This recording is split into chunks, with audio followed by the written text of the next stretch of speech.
All right, all right. Welcome to the Hampton Leftist Roundtable. I'm your host, Sabrina Salvati, and I'm joined today by some wonderful comrades. We have JB. What's up? Hey, everybody. Welcome. We have Nick. What's poppin', people? Back again. We have Josana. Hi, everyone. How are y'all? And we have two guests with us. We have Kit from Hardlands Media. Cheers and salutations. And we have Dontel, who is known as Unapologetic. What's happening, everybody? All right. So, guys, welcome to FHL Roundtable. I think we're going to get started with a story that's been going on recently that a lot of people have had to deal with on YouTube about censorship. And so I'm going to get that started off with Kit, who actually had some censorship issues with his channel on Hardlands Media. So, Kit, tell everybody what happened recently. Okay, because this is like the fourth time we've been through this. Now, again, Hardlands Media, like any other independent media network, we do our best to speak truth to power. But in this day and age of YouTube and its own hypocrisy, there are trigger words that set off the algorithm that go after content creators. And because of this, it impacts a lot of content creators in the work that we do. And so all of us, I think we all kind of know in our own right, we have to tiptoe around the eggshells, making sure we don't upset the YouTube masters. Thank goodness we have Odyssey and Rockfin and a few other platforms that do respect free speech. But this time around, the reason why we were censored, the reason why this is the fourth time really we got a strike, or actually to be correct, the third time we got a strike, was because I covered a story that corporate media and everyone else was talking about, was when CNN went after Joe Rogan. Now, look, we all have our opinions about CNN, and everyone probably might have their own opinions about Joe Rogan here and there, but this is a major story, especially when a corporate media outlet outright smeared and lied about Joe Rogan and, again, how he was treating his own COVID-19 situation. The thing is, I did talk about the words. I did use the words that were in the article that I was reading from RT America.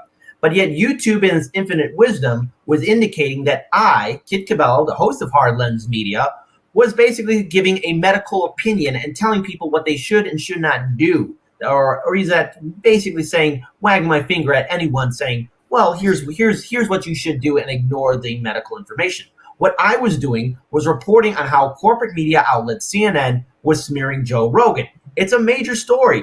Everyone was talking about it. Everyone was posting it on social media, from the oh-so-wonderful blue checkmark people to average people like us. So the thing is, what I did wasn't wrong. Now, my good colleague, Daniel Lupker, managed to write a very good appeal case to YouTube. And thankfully, to allies like Hampton Leftist and numerous other independent media networks and our viewers and subscribers, in one day, we were able to get back our channel. However, what enrages me is that some of my fellow colleagues in independent media, no matter what part of the country they're in, are still shadow banned, still silenced, still demonetized. And this censorship is really impacting African-American podcasters, Latino podcasters, anyone that's not Caucasian. And this shows the hypocrisy of YouTube and how it's smeared a lot of good, hardworking, independent journalists. And I'm here to talk about why we need to have free speech. Now, again, I'm all for free speech. Now, that doesn't mean there won't be consequences, but if you have a platform, you have a right to speak your mind. You have a right to share your opinion. And if you're an independent media outlet, you have to inform the people. And that's the important thing about independent media. Now, the thing is, we are always on the tight wire of being deplatformed, demonetized. And the thing is, what was devastating about this strike was that if it continued on for 1 week, we couldn't go live, we couldn't post any content, and for any content creator, that is devastating. And the future looks uncertain for Hardlands Media, especially on YouTube, but that goes for every other content creator out there. And I'm really afraid about this super fast rush of censorship that's being cheered by the progressives in the Democratic Party right now, especially after January 6th. Now, what happened on January 6th, look, we all saw it. But the rationale to all of a sudden silence Trump, his supporters, and conservatives, little did all of us know, or little did the blue checkmark people know, or that they did know, progressives and independents would be on the chopping block too. And this isn't the first time we saw it. In 2018, when, AJ, Again, I can't say his name because I don't want this channel to be striked, but I think we all know who he is. He's a good friend of Joe Rogan. AJ, we know who he is. But when he was censored, what happened on Facebook and Instagram? Libertarians, progressives, and other activist groups were also being censored. And it's getting worse and worse all the time. And I want to thank my colleagues here at Fred Hampton Leftist for at least sharing my story. Now, thankfully, we're good. Our channel has been remonetized. We're able to upload content. We're able to share with our viewers and subscribers. But the story is not the same for other independent media networks. And I'm enraged about this situation that's happening. And I am fearful of this dreadful future that we're walking in. Yeah, I want to say something really quick and open this up to the panel. When Kim Iverson was on, she was saying, because I asked her the same question, why was it okay for some of these larger channels to talk about January 6th and they didn't get demonetized, but then smaller channels like Franco's did?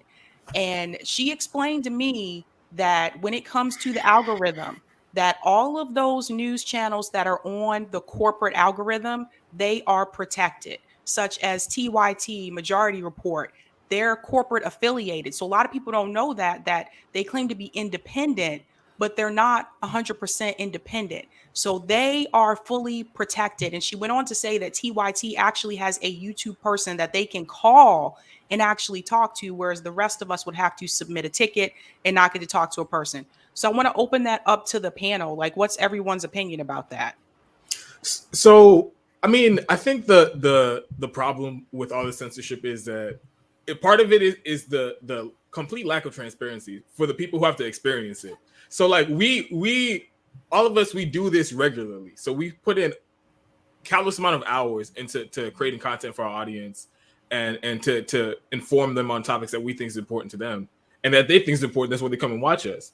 And then just randomly, you don't get to speak to anybody. Nobody explains anything to you. You just look at your email one day or get a notification that for whatever reason your content's been taken down. And like Kit was saying, it's not like they have any, specifically on the issue of the vaccines and the mandates and things like that, where like this latest round of censorship has been going on about. It's not like they have some type of YouTube doctor who's reviewing our videos and saying, oh, this right here is medical misinformation and let me explain exactly what it is. No, it's just some random fucking person. And then this gets to the whole issue with censorship. The person, you can never trust anybody to get it right all the time. So that's why everybody should just be allowed to say their piece. If you disagree with it, explain to your audience, explain to people, hey, this is why I think it's wrong. But to just yank somebody's work down is outrageous. And people like Kit and Hardlands Media, you guys do this for a living. So when YouTube makes these decisions and they'll give you a strike, and they've given you strikes on your channel before, and you're not allowed to upload for a week, that's money that you've lost. And again, there isn't anybody that you can appeal this to. There isn't anybody that you can like even try to reason with, because again, all the examples that you've gone through on your channel, the examples that I've experienced and everybody else has experienced, we've been 100% vindicated. One of that like the content isn't anything that's even what they're claiming it is. So it's just arbitrary. And like for a great example is the YouTube monetization. So we all get to see when, as soon as we upload our video, if it's monetized or not. And almost immediately, this is what happened on my channel before they completely took my monetization. It like as soon as you upload a video that's controversial, it's already demonetized and you already lost your revenue for it.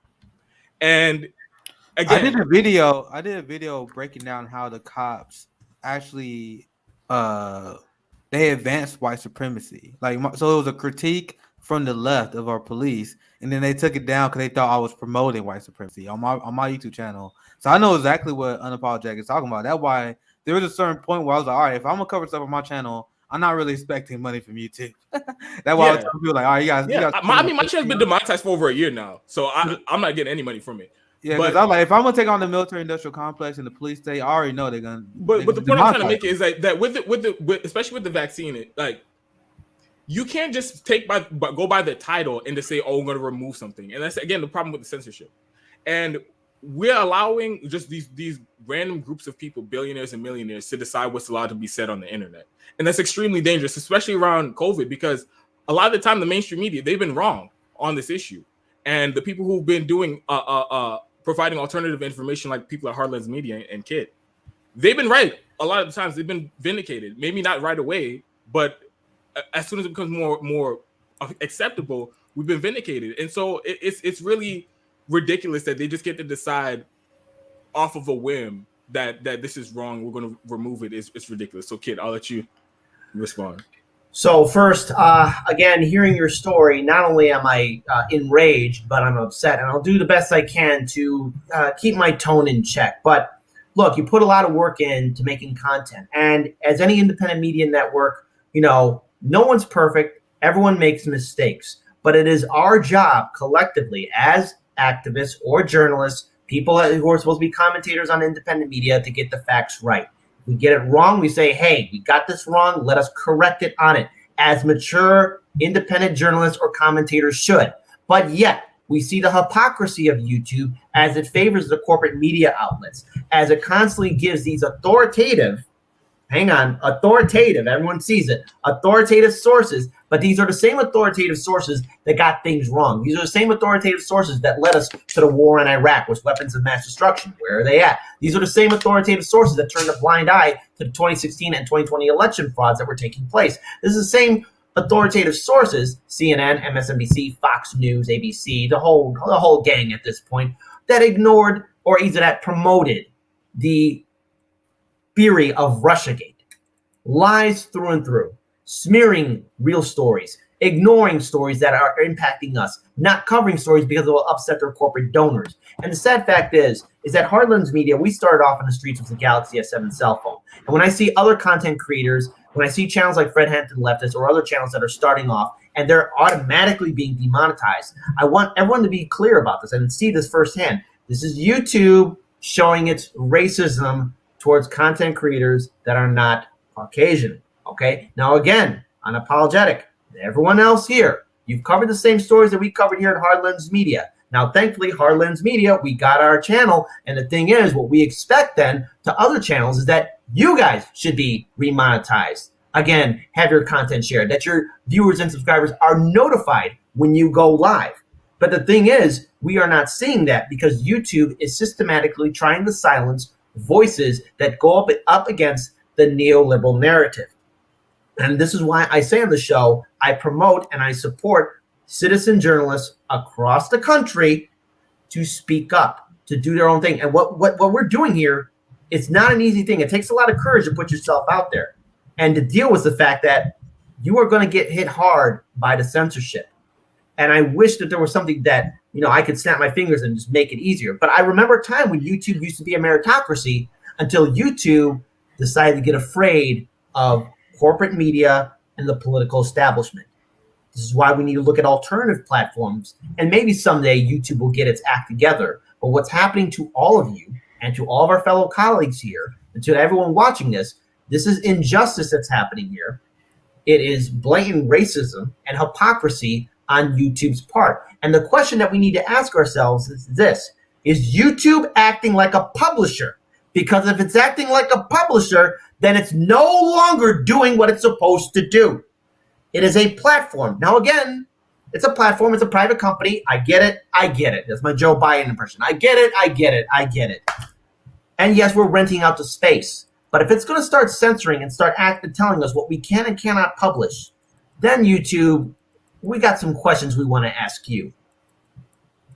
I was just going to say, let's get Josana in as well. Hi, everyone. Sorry for the sirens. It's New York. I'm looking into concepts, and I get very worried about this conversation because, so I'm from Brazil. Hi, Dentel. Hi, Kit. This is the first time you're talking. So I'm from Brazil, and we had a dictatorship. Hello. We had a military government sponsored by the US in the 70s. And I know stories of people that lived through a dictatorship. And what they say is that before it actually happened, there was an introduction to it. It was not like you woke up and there was military government in place. It started like that. So you would have comedians in TV and then they would say something, and then the show will go out of air. Like nobody could see that again. And then so many times, so books were burned, everything was like taken down until they took place. And I think stories like that, it's good for us to look at stories like that, because they already, like, the USA lives in a dictatorship, right? But they don't actually grab a person and bring in and torture them like the military government did in South America, trained by the CIA. They do kill Black people. We do have a police state, but you have the choice to pretend you're not seeing none of that, and then you're gonna live in Disneyland. And then what worries me is that I think it's coming. I feel it's coming, and I know it starts like that. It starts making little noise because YouTube, want it or not, is a corporation. In certain ways, it is a corporate media. And the corporate media, it's called mass media. And then Carl Jung has a concept about the man of the masses, which is exactly what happens here in the US. When I am the man of the masses, I lost my individuality. So I lose my sense of critique. And I just go with the flow. I'm a cattle. If the English is not proper, please correct me. I'm a cattle. I'm in the middle of the multitude, and wherever they go, I will go too. So the work of the mass media is to make all of us the men of the masses. Because if all of us are thinking like most of the people, just comfortably numb, we're not going to be here together having this round table, and they are going to be doing what they already are, but without interruption, without having to explain themselves. So YouTube, yeah, is a corporation. And of course, it's clear, like the way Kit could have his channel back, but Dantel can't. Right? Why? Look at the image right now and ask yourself this question. So that's why, like, critical thinking is so important, and the support for independent media too, because we are independent media inside of the machine, because we are inside of YouTube, right? We are streaming on YouTube. So the support for it is because we are bringing the information and gathering together so we can all learn, think, critique, and take action as a people. And then we become the enemy, the number one enemy. Let's get JB in too. Yeah, I would like to just add it a little bit into it. Sorry to interrupt, but there's just something that just came to my mind. I just reminded of in 2020. Chicago's mayor Lori Lightfoot, I believe last summer, early spring, was talking about how she only wants to be interviewed by people of color, and how she wants to see journalist outlets in Chicago hire more representation, which, again, she is correct on it. She isn't wrong. Like, again, in the realm of media and journalism, there is a lack of diversity. There truly is.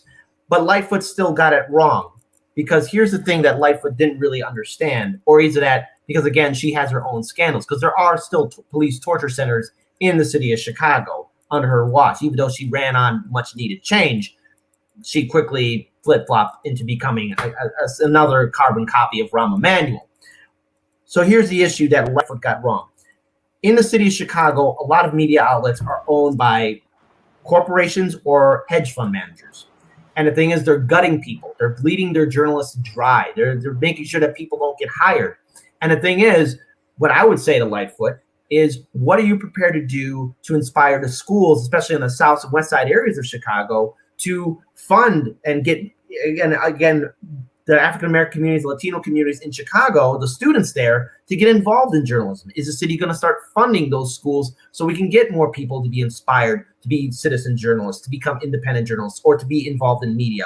And the number two thing I want to ask them towards Lightfoot was, are you going to also then remove media outlets that have been banned from City Hall, or is it that aren't really allowed to speak? Because there is a censorship, because there are media outlets in Chicago that a lot of politicians don't like to talk to, that will actually challenge them and be critical. Because, again, what a lot of politicians are comfortable with is that they'll be interviewed by someone who's with the corporate media and are given the talking points and questions in advance. So I just want to add that up there, because again, the censorship is very real. And when we hear these politicians talk about, again, making more diversity, what they're saying is they want to make sure that they have the corporate diversity talking points, and then still ignore the fact that independent media, journalists that will critically challenge these politicians, they're casted aside. I mean, case in point, there was like 2 days ago or 3 days ago, Case Study QB, who does phenomenal work, posted a video where Cenk Uygur basically admitted the Squad and the other progressives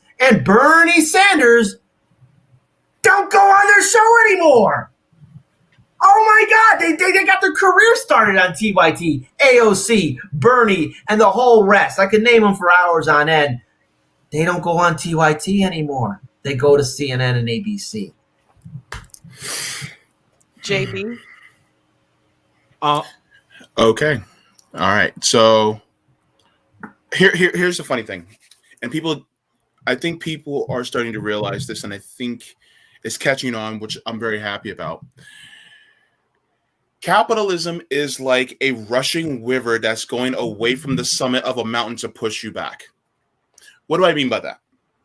Every single time you try to advance, it pushes you back to some place that you didn't want to be. For instance, every single time you have what should we call it, a labor law, that labor law is there as a speed bump to capitalism, right? It slows capitalism down, but it doesn't stop it. Every single time we have something like the voting rights bill or something like that, it's a speed bump to capitalism. It slows it down. YouTube changing its algorithm to promote more corporate mainstream media outlets is basically that rushing river that's holding us back, that's taking us back. Because without the labor laws, they're taking us back to slavery. Without the laws of racial justice, it's taking us back to slavery, which capitalism draws us back. And because YouTube is doing what it's doing with its algorithm, is pulling us back to all corporate media. YouTube will not stop at this until no independent media is on at all on this platform. And if any independent media is on its platform, like the wonderful ladies and gentlemen have said here, then they will only be speaking according to the corporate algorithm and what is approved by corporations. That is it. And so the thing is that this part of capitalism that's always drawing us back, always pulling us back, every single time we advance to something that would, push the leftist, more, what's the word I want to use? More leftist, more, I don't even want to use the word progressive, but whatever. Progressive narrative. And that narrative being something that has autonomy and free speech for all, then it gets pulled back because they realize that free speech is only as good as what they want it to be. But when it gets something that threatens their power, then that's when free speech becomes a problem. So this is what we're at right now. And thankfully, there are other platforms, Odyssey, Rockfin, there's others coming up. And there are even other social medias that are trying to pop up too, like Panquake. And so because of that, now there's a war going on. And it's really a class war. And a lot of my colleagues always say it's more about class war than anything. So it's basically the wealthy owning everything and them dictating to us what we can and can't say. And that is deeply authoritarian, and we shouldn't allow it. And so if we can make our own, I suggest we make our own. But Josanna, I'm really glad you made that point about the military dictatorship, and this is what they do. They try to silence dissent and the book burnings, and then grabbing people about the street and stuff like that. And I really do think people it doesn't register how serious an escalation this is, attack on free speech this is, because one of the things with technology is it evolves so fast. So even us who directly experience the censorship, we don't even fully understand the extent of control over the flow of information that these corporations have. Because I remember during the election and the whole Hunter Biden story, when Twitter and basically all the social media outlets, they not only did they freeze the New York Post social media account, Twitter account, they made it so that you couldn't even share the story. You couldn't even DM a link to the story anymore. I didn't even think that was possible. So it's a lot of people, like, if you try to explain this to regular people who aren't like in like neck deep into this, it all sounds like very conspiratorial and like high-minded things that don't affect a regular person. But it like I said, it's because technology so advances so quickly that people haven't really caught up, and we don't have like any education on these platforms and how they work and how information is distributed to people, and the control over the flow of information.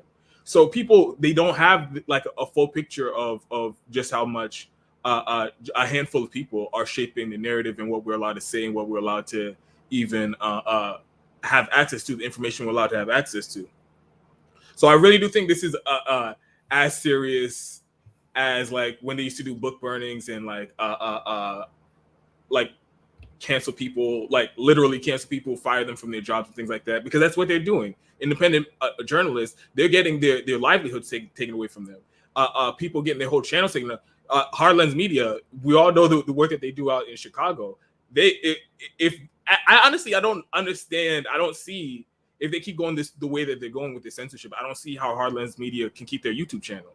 So they are really directly going after anybody who has an alternative point of view, and that should really frighten everybody in this country, because the only people who are going to be left allowed to say anything is the corporate media, and we all know the corporate media, they just lie for the politicians and the corporations that give them millions of dollars in ad money and stuff like that. So unless you are content and willing to accept living in a world shaped by capitalists and executives and politicians who want to manipulate you and control you, and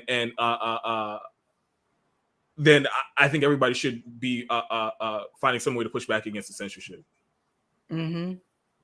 Agreed. One thing I will say too is that YouTube actually changed its algorithm. See, back in the day, it used to be the number of views that you got on a video that determined how much they would push out your video into the algorithm. Then they changed it years later to watch time, which is harder to get. So you had to get like the 4,000 watch time hours, and you had to have 1,000 subs in order to become monetized. So they made it more difficult. I don't know what it is now, but when I first joined, that's how it was. And Nico actually found out a couple years ago. He was in San Francisco, and he found out from someone who was working at YouTube who gave him a heads up that like, hey, just let you know, YouTube's about to change their algorithm and they're going to start suppressing independent media. So it used to be probably about 2-3 years ago, if I went on YouTube and I searched for Bernie Sanders, I would get independent channels that popped up. That's how I found a lot of people, actually. That's how I found Heartlands Media. That's how I found, I hate to say it, and I'm embarrassed to admit it, but that's how I found David Pagman. But that's how I found a lot of people. And then later on, I noticed if you would go into YouTube and type in Bernie Sanders, all of a sudden I was getting videos from CNN and Fox News. And it was really difficult to find independent channels unless you actually search for the channel name. So they changed their algorithm. And that's why I think it's important to go on to other platforms as well. You got to have a backup. Yeah, I've been mentally prepared because I already know it's only a matter of time before they get us. It's only a matter of time. I'm honestly surprised we last as long as we have. It's going to happen. This is why the future, and this is what me and CJ talk about all the time, the future is giant left networks and coordination. This is the difference between the new left and the old left. The old left was very ego-driven, and because they had the algorithm on their side, it was more about just promoting your brand, promoting what you're about. But anyone who's been following for Hampton Leftist, like we got my boy Roman House as well. My man.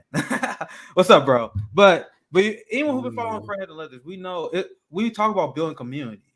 Like that's what we got Unapologetic on. We got Kid on. And we just been reaching out to anyone who is interested in finding the establishment so we can build a bridge. And that's what we're building to on the General Strike Summit. That's why we got a lot of people, a lot of labor focused, and a lot of people that like excited to join. That's the very exciting thing about it. The people that are like excited to help us on this. And this is something new. This is something that we have not seen, because before A1 was just splintered. It was just racist. Who would get the most subscribers. You see people who they would drop diss tracks on each other all the time for views and stuff, and that could be fun, right? But are you going to be actually serious and actually helping the revolution? Are you going to be serious about helping your neighbors? Does the content that a lot of these boutique leftists do the content they cover, does that really help our community out? I don't think so. When I talked to CJ, he didn't think so. When I talked to Sabrina, we don't think so. Like, when you look at channels that are way bigger than us, we are just under 12,000 subscribers, and we are holding a General Strike Summit. That you guys have any ideas how difficult that is to organize? And once again, we are a very small channel with very little resources. We just know people. That's it. But imagine like these giant channels with 5 million subscribers, like a lot of the other boutique level, if they actually wanted to organize strikes and get a pro-labor like event like this started, how much reach and pull they will have. But ask yourself, why don't they do that? They will make a Trump reaction video. They'll talk about Ben Shapiro, right?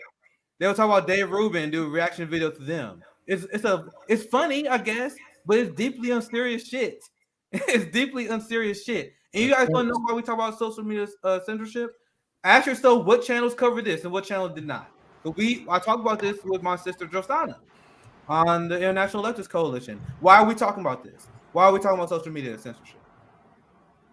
Because the big tech oligarchs are working with the Pentagon and the powerful. And why no one is talking about this is blowing my mind. It's blowing my mind. So the Sandinistas in Nicaragua has been dominating, and now they're on pace to win the election. And our government has been doing everything they can to undermine and get in the way of this election to hurt the leftist Sandinista political faction. So isn't it funny how they always accuse, oh my God, look at Russia again interfering in our election. We interfering in other countries' election all the time. Mm-hmm. Not only that, we demanded them to take down Nicaraguan Sandinistas bots that are not really bots. They are actually real people. Ben Norton reported on this, where you have real activists that they just accused of being like Russian trolls. They would accuse them of being a troll bot, like outside their country, right? Or they say they're connected to the Sandinista government, right? Mm-hmm. Like you can say, you can take down like Brooklyn Dad's page, right? And you're like, oh well, Brooklyn Dad, he's connected to the Democratic Party, so he connected to the United States government. That's you see how stupid that logic is. But now I'm gonna pass it. I'm gonna give you guys a reaction to this. But how are Facebook, Instagram, and Twitter? What power do they have? What right do they have to take down social media pages in another country with no due process? All right, so Nick, that's a. I'm glad you brought up that story, because it goes to show you like how nefarious and orchestrated this all is, right? Because all the censorship, it always cuts one way. Anybody who challenges corporations, anybody who challenges the establishment, those are people who are getting targeted. Those are people who are being censored, and this is the case with the activists in Nicaragua. So like I don't know. It's and again, so they're coordinating with the Pentagon and the national security apparatus, and whoever they deem as dangerous sources of information, the social media platforms to get rid of. So this really is a censorship at the direction of government, and everybody wants to like act like there's this serious separation between it because they told the corporation to do it in the corporation. So it's really government censorship, and they're the ones dictating it. And the gray zone, they've reported on how the people who Facebook and Twitter that they go to act as their fact checkers, like the Atlantic Council, they're a bunch of fucking regime change, pro-war neocons. So anybody who is against their ideology, anybody who's anti-imperialist, anybody who is against the endless wars and the genocide for profit, those are the people being told to be censored by the national security state and their cutouts at like the Atlantic Council and things like that. So they've done it. They've been doing this for a very long time now, and they've done it to Palestinian activists, people who were reporting on police brutality here in the United States. So it is really Facebook is just a tool of government. And I read an article a while ago about how a lot of these companies, they were founded originally. They got a lot of investment from the CIA because they wanted to use them as a way to like monitor people and control people and watch what people are doing on the internet, because it was a new thing at the time, and they had no way of like seeing what people were doing. And the internet really did provide a great opportunity for activists that we've never had before to connect with people like immediately in our area and around the world, and to help organize. So now they're using all that information, and they're using their control over the internet to squash down any chance that the activists and organizers have at using that to further their agenda. And that's what's happening in Nicaragua, and that's what's happening with Palestinian activists, any anti-war activists. They've done it with people who report on Syria. So happening in Brazil too. Yep. Yeah. Mm-hmm. Like the Patriot Act, it did do a lot of damage as far as our surveillance and them being able to have the right to go into these things. But when you have corporations like Facebook, Google, and whatnot with their own little government, basically, you have to go through the right things, or just get rid of the right bills in order to be able to do these things. This is why we still had some type of privacy under Facebook, Twitter, and etc. under a Patriot Act, but it was net neutrality after the net neutrality had got kicked. I don't know if you guys remember the first YouTube ad ban. Kyle Kalinske was talking about it. Everybody was crying about it because we seen the censorship that was happening to small and independent channels after these bills had dropped. But it was really after those bills had got basically, you know what I'm saying, they paid to get them taken out of power. They really start chopping down on corporations who control what data are you taking in from these people, because it was now legal for corporations to give away our data to the government. And this is the internet gave us a big push, but it also gave them a big push too on who we are exactly, and who are we talking to, our emails and shit that you would think would be safe. They know all of it. Yeah. Welcome, Rome. Welcome, Sabby. I thought you was gonna wear the sweater today. I'm like, that old Navy sweater. Just wanted to bring out a good question by Robin Ryan. Robin asks, what do you think the chances are that all this disclosure drama is about developing the attributes of thought police? There are a lot of people that are becoming authoritarian. Can I read the concept before you Josana, yeah. I want to hear from Josana. What's your thoughts?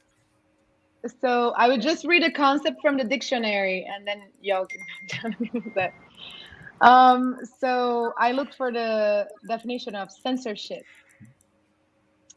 The suppression or prohibition of any parts of books, films, news, etc.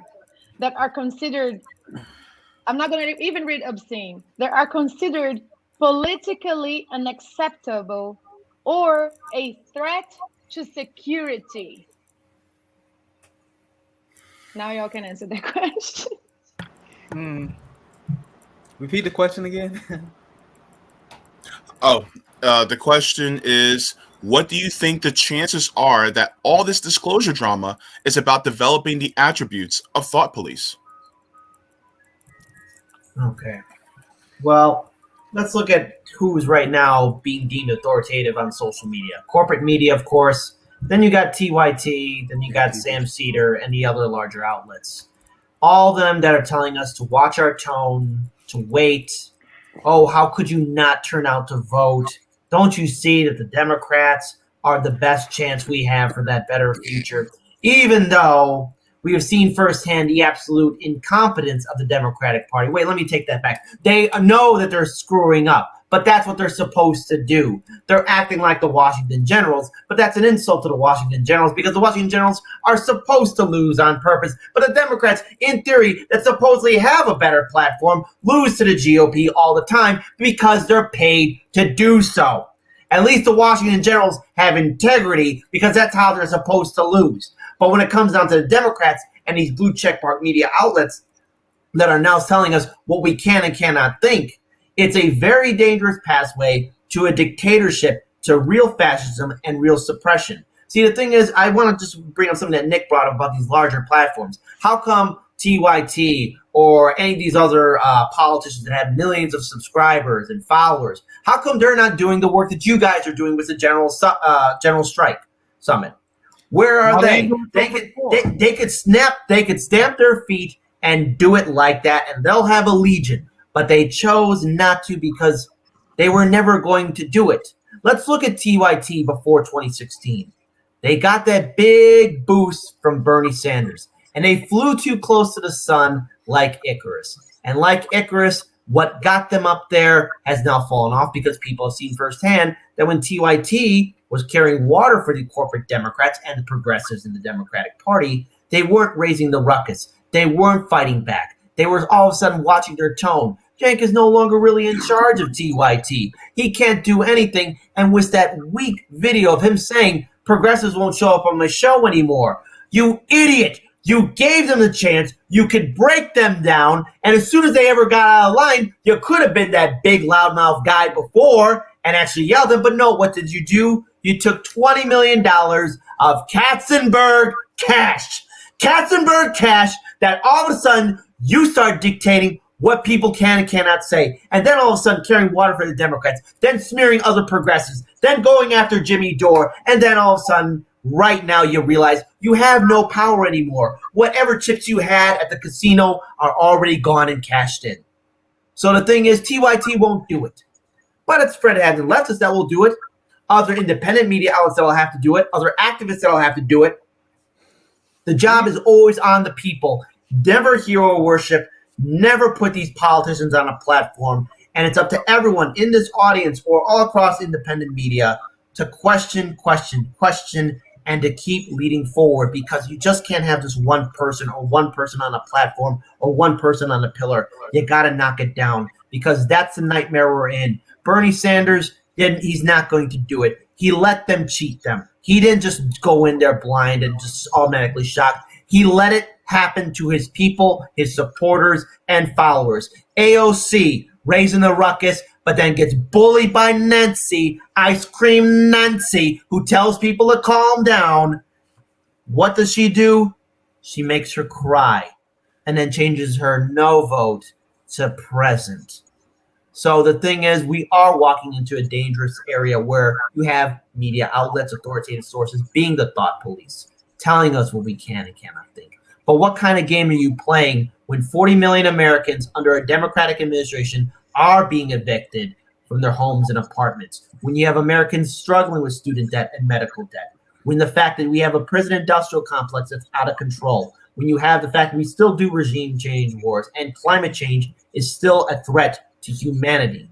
The Democrats won't do it. The larger outlets won't do it, but the people see it, because when the bodies start adding up on the streets, when people are out there and you cannot ignore it anymore, what kind of narrative are you going to tell someone who's losing their friends and family or is struggling right now to calm down? Good luck telling that person to calm down when they don't know what tomorrow will hold. And the thing is, these people who are dictating and censoring and saying, oh, well, wait, these people should be removed, or these people should be silenced, they're going to be begging for a jagoff comedian in his garage to basically yell at, because it won't be just a jagoff comedian or any of us. It'll be average people who will be angry, rightfully angry, at a system that lied to them for years. And one of the things that people need to realize, too, is that all those people are rich. Like Jink and Anna, Hassan, like me and Nick went over the whole net worth thing. Those people are rich, and they only want to do things if it's done through electoral politics. Anytime you try to tell them about outside game, they don't want to do it, because they're bought and paid for too. Like Kit just told you, they got that money from Katzenberg. So you got to think about, you got to open your eyes and pay attention to what's going on, because I saw recently, it was just Breaking Points was preaching pro-war propaganda. Crystal and Saga were preaching that stuff. So this is a problem. Quick. So this is a problem here. And then when you call them out on it, all of a sudden, like, we're divisive, we're the bad people. Because we're mentioning, like, no, because we see the shift, we see the change, and we see you're following the money. All of a sudden, your principles, these principles that you preached over the past couple years, all of a sudden they don't matter anymore. What are we supposed to do? Sit back and be silent? Like I say, all they want is subscribers. But the thing with us is not only like this can't be a hustle. The things that we are doing, the things that we're teaching can't be a hustle, because what we are doing is creating leaders, you know what I'm saying, creating teachers with what we do and what we say on these streams or on the streets and whatnot. So you're gonna have people that don't have time to watch your streams all the time, to click or donate or this and that, and they might be off doing their own shit now, you know what I'm saying, because of what you have taught them. So as a financial thing, like, no, this is not a good financial thing to do, because there is no money over here. But as soon as somebody learns, they off to teach, you know what I'm saying, what they know. But that's the thing with them. They don't want you guys to know outside of what you should know, you know, say what they want you to know. Yeah. And if you start the question, they're gonna be like how Kyle Kalinske was on Twitter today, telling you guys, hey, calm down. The water is going to be shaky and rocky, and whatever the fuck kind of metaphors is going to come up for people not standing up and passing basic human shit. You know what I'm saying? Not just basic human rights, bro. We ain't asking people overall. Nationally isn't asking for much like how I want. You know what I'm saying? But nationally, people want healthcare, education. You know what I'm saying? Like basic stuff that humans should have every day. Like, damn, is it that much? And we got these gatekeepers who's getting paid by these millionaires, who's paid by billionaires, who's paid by oil execs and whoever the hell else tell them how to move and what to say. Yep. Yeah, and It's fun. It's Trust these niggas. Oh, Josiah, you want to go? Yeah, we do Josana, then you go first. I go Josana. after you. Okay. No, it's just funny to me that this is a country. As I'm just gonna jump in to get Rome's point. Cousin's always like bringing the truth. This is a country that has no basic human rights for its citizens. All we're doing here is sponsoring wars, right? That's what we do. And then in exchange, we can get a little, I don't know, mortgage that we're never going to be able to pay for the rest of our lives, and we're going to die without paying it, and our family will have to pay for it. And I think, like, when you're asking for basic human rights, that should be a right too, but no, you get censorship.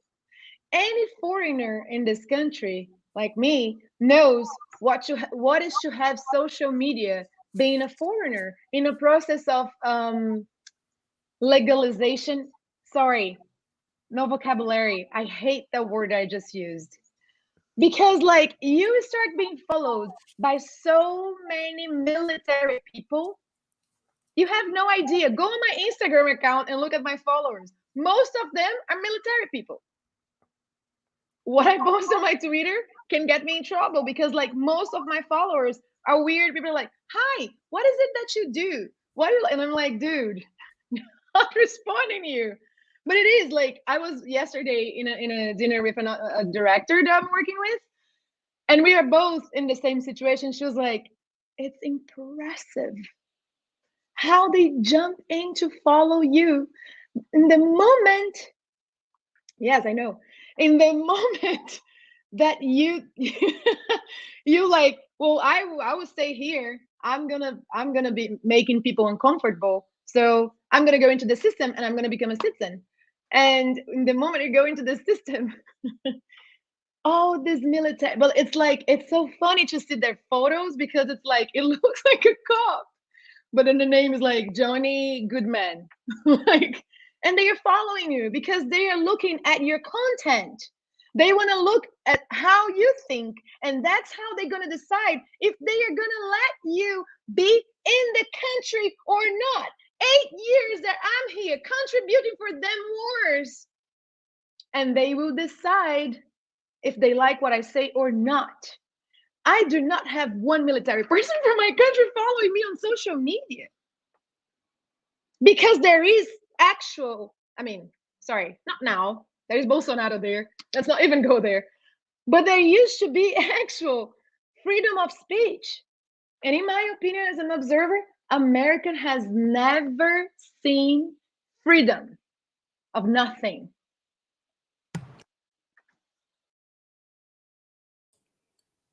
Oh, we can't hear you, Your Dontel. mic muted. Oh, I love to do that when I'm on live stream. Talk for the whole rant muted. But I want to add on to what Nick and Rome is saying, and Josana, about, well, really about like how the old new media, they're deeply unserious, and they just like, because so you talk about how you guys doing the General Strike Summit, and you guys are under 12,000 subscribers, but you just reaching out to your network of people and trying to have like serious conversations about what type of direct action and organizing like are we going to need to get to We the need to next have level. you on there too. We gotta get you on there, bro. Hey man, I'm down. November 13th, is it? Yeah, it's that weekend. We figured something out, but we got 3 days to put you on a few panels, man. If you're down, but go ahead. I'm done. But like so like you guys, and that's something that I've noticed with a lot of the new people coming up in this space, is we're actually serious about what the issue is and why shit isn't getting fixed. And what I noticed is with a lot of those people, like those bigger channels that you mentioned, they are kind of comfortable with the status quo, and they don't want to rock the boat too much. And even like their content, it's directionless, because, and like you said, they do a bunch of Dave Rubin reaction videos and shit like that, because like they're not really agitating for anything. Like they don't really have a goal. And like you guys doing the General Strike Summit, Kit and Heartlands Media, I know you guys do a lot of work with helping grow independent media and things like that. But like we're all, and me myself, I do a lot of analysis, and one of the things that I try to look at is why it is that we're in the same position that we're in. And it's not like we don't have any power, especially like the left and the working class movement and people who been screwed by the oligarchy. It's not like we don't have any power. It's just it's not being used correctly. So I'm very much interested in getting to the bottom of that and how figuring out what the next steps is and how we could actually mobilize and organize in an effective way to actually advance our policy agenda. So I'm glad you guys are doing the General Strike Summit and things like that. But again, like those other channels, they don't care anything at all about that. They won't even talk about the censorship because it really doesn't affect them. So they're like in their own different world where they just, I don't know, reacting to shit that comes up on the Twitter feed, and they have like no direction. But a lot of people, like a lot of us regular people, we actually want these policy solutions, and we're not just gonna sit around like, oh, maybe if we wait and like 15 years from now, 20 years from now, we'll have enough people who support Medicare for all, and then we'll get it. Like, no, we're actually all trying to figure out what it is. Like, what can we do right now to make that a reality, to actually address people's material conditions. Tell motherfuckers like Bernie was getting money like he was at HBCU or something, you know.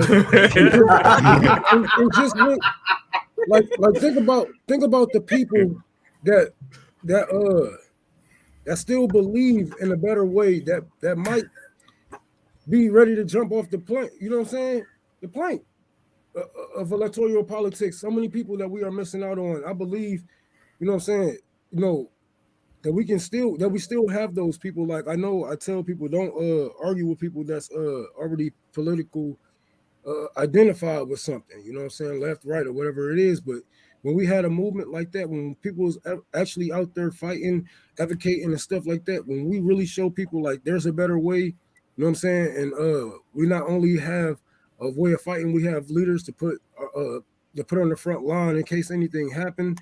You know, we have people who's ready to do this, to nurses, whatever you guys want, and we can make it stronger. But I think if we took that momentum and just placed it on socialism, communism, whatever your isms are, you know, we can, you know what I'm saying, we can get back out here for real.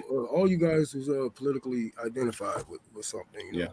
If I can interject real quick, you know, it's something I want to follow was something that Unapologetic brought up, especially about large media platforms like TYT. here in the city of Chicago, there's one thing that I really like doing. I like driving to my studio, and especially at our older spot that was way up on the north side.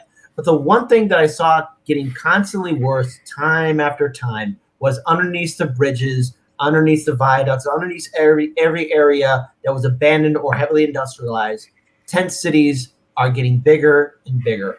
People are being evicted from their homes in the city. And I believe Chicago is filled with good people, but this city is inherently corrupt, and we have politicians that, again, allow it to continue on. In Chicago, we perfected neoliberal feudalism, and this city isn't broke.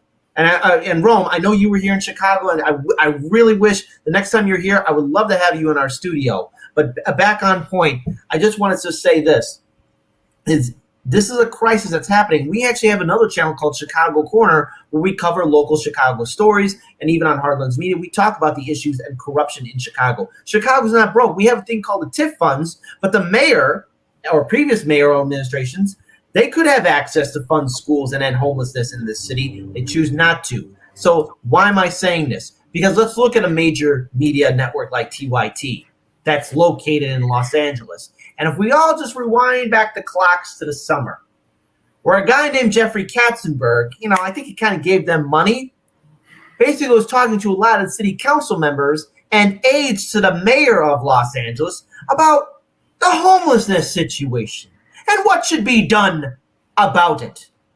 TYT didn't cover that story. They maybe did a lackluster little half-measure story, but they didn't cover the fact that what did that city council and mayor approve of? Mm-hmm. The complete removal of the homelessness encampments all across that city, treating all the people there like they were less than human. Well, remember, it was Anna Kasparian that actually complained about the homeless problem. Yes. I forgot. Yep. Anna Banana needed to deal with that because it offended her pretty eyes. Yeah, she shamed the homeless people in LA. Yes. Well, she's better than us. So there we go. I mean, there we go. Those are Anna's words. I'm better than you. Sorry. And Kit brought up a point that I also wanted to respond to, but I forgot earlier about So with like those other channels, like it really does feel like they know to avoid certain topics because it'll be too rough for their channel. And so like I think it was the last live stream you were on with Jimmy Dornick, he's talking about how there's no left critique of the COVID strategy or any of the, like anything COVID related from the government, from the left anymore. Really, it's just do you support? They didn't call out like the Syria attacks either. They don't talk about Julian Assange, Stephen Donziger. Oh no. What's that guy named? But they'll look into it. They'll look into it. Ken Clemstein was asked about Julian Assange and why he don't cover it. And he said, well, it's boring. Do you really believe he thinks that story is boring, or do he has orders not to cover it? That seems like a good cover story. But I want Unapologetic to finish his talk. I cut him off, but I just want to add that. Unapologetic, go ahead. No, you're right. And it's like, so they that's why you get with which we were talking about earlier about the Dave Rubin review, like the feud with Dave Rubin and talking about Alex Jones all the time and talking about Trump all the time. It's because like they know in order to be, especially like those channels that have now inexplicably gotten over 1 million subscribers like David Pakman and Majority Report, they know that they don't actually have to be interesting. Like they just have to not say anything like too controversial. So that's why they'll always be vote blue no matter who. That's why they'll say nothing about the complete crisis of credibility of the medical the public health institutions in this country and the government and their credibility on the issue of COVID. They have nothing to say about that. It's just, look at these crazy people, these crazy anti-vaxxers. Like, so they just know all the right things to say to stay in the good graces of the YouTube algorithm. And in the case of TYT, they're Katzenberg donors and funders and all these other millionaires funding TYT and things like that. Like they just know who to shit on and what not to say. Yeah, that's why, like, for me, I'm like, I don't want to hear you talk about Ben Shapiro. I don't want to hear you talk about Dave Rubin. I don't want to hear you talk about Trump anymore. Those people are in the past. It's time to move forward. What are we going to do to get things done? You never see them bring on activists. You never see them bring on organizers. You never hear them telling you to get out on the streets and march. You never hear them telling you to give to mutual aid. You never hear them telling you to do anything outside of electoral politics, because at the end of the day, that's what they know, and they know that that's where the money is. They are at this point. Like, one time I was listening to, I think it was TYT, and for a second, if I could have closed my eyes, it almost sounded like MSNBC. Yeah. One of the things that we realize, and it's pretty evident, is that I mean, nobody gives a shit about what Dave Rubin said. Nobody gives a shit about homeboy that sounds like a mouse when he talks, and he talks really fast. I forgot. But anyway, whatever. Ben Shapiro. I don't Whatever. care about your feelings. I don't care. But Is the one with the dry wife? yeah. We'll call her Sandy. So look, my thing is it's all low-hanging fruit. And why is that their focus? It's just like what Sabi said. They have guardrails that they have to go by. And those guardrails, and they have it was hot. It was guardrails that they have to go by. And those guardrails are basically the monetary gains that they have. And so it's almost like, well, not almost, it's basically the apparatus is like, you can only go either this far or that far. If you go outside those bounds, you're done. And guess what? They did it with Heartland's Media as an example. They did it with Unapologetic as an example. They'll do it to us as an example. They did it to Franca Analysis as an example. They're going to do it to every single body to do it as an example. Why? Because they want them to stay in line.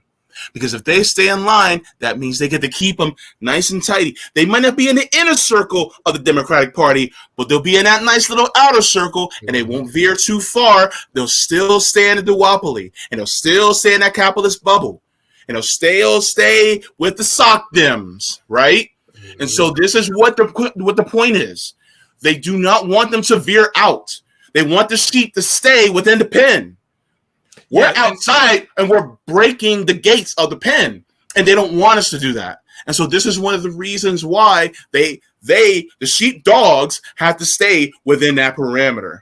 And this is one of the reasons why we're coming out and we're going, no. We're a bunch of billy goats. We're like, yo, back, get your fucking ass out of here and let's go. They're trying to keep the peasants away from the farmers, man. Yeah. I have a story I would love to share with all of you. So in Heartland's Media's early days, before we got onto radio, we did a lot of video recording on Facebook. We did a lot of covering of activists. And, this was during early 2017, during the height of the Trump administration, right? And everyone was protesting in front of Trump Tower that's over there in the city of Chicago, that's across the river. Eventually, it got repetitive and boring. But one day, I decided to step outside the crowd and try and get a large scenic shot. And to my own horror, I saw this, 2017. It's up on our Facebook page. We got to go a while back into it. But as I'm filming, I look to where the activist leaders and some of the politicians are leading the other activists, the regular followers, regular people. It's into a pen, a little caged pen, where they can protest across the river from Trump Tower, being led in there like sheep. And I caught that image in there, and that's when I kind of made that decision of never really kind of go back to covering these protests in front of Trump Tower, because it was pointless. And your leaders are herding you into a sheep pen to protest. Malcolm X and Dr. King would never stand for that. No activist with any real credibility would stand for that, to be led by their leaders into an area that was designed by the police to keep everyone caged in so they can protest. What kind of nightmare scenario is that? And it's something that, again, was brought up here eloquently, even better, on how TYT and all these other larger outlets, these blue check marks, corporate media, are trying to keep everyone in the cage, but the whole idea is to break out of the cage. And if you're outside of the cage, your social responsibility is to break down that cage, to tear it down, because these narratives that we're living with, that's being pumped into our brains, they successfully divided a lot of people in this country. And here's something that everyone should know. You're going to run into people that will have different opinions than you, that won't agree with you, but that's life. That's been going on long before any of us were born, and will continue on when we are all dead. But the environment that we have here now is a powder keg ready to blow, because what we're going into right now, especially into 2024, is an era of social media where people will be in their echo chambers. And I want to avoid that, because if we go back to the echo chambers, oh, what? Trump wins 2024? Oh, Republicans in office. Then a Democrat, then a Republican. Nothing will fundamentally change, quoting Joe Biden. We got to break that system, and how we do it with summits like a general strike, continuous general strikes, supporting ballot initiatives, actually really building real infrastructure for an activist movement that will systematically change this country. I don't know what that will look like, but as an independent media journalist, as someone who has a platform, my job is to talk to the people that want to bring in change so that they can have a voice, so they can have a platform. And if it's on YouTube, fine. If it's on Rockfin, fine. If it's on Odyssey, fine. But in order to continue on, this is an arduous fight. And our job is to break the cage and also step outside our bubble and talk to those who maybe we would never talk to. I believe that the world is filled with good people. I have to have that faith, that one last faith. I can't have faith in politicians, but I got to have hope in people. That somehow we're going to walk out of this nightmare. And I think we can. It won't be easy, but we got to break the cage. Yeah. Well said, Kit. So we're coming up around 6:44. I do want to get into Unapologetic's article. Nick, do you have that? Either you or JB? Yeah, he has it. He has that as his pin tweet. I can pull it up for you. Okay. While you do that, can I just make a point to Kit? Yeah, go ahead, Rosanna.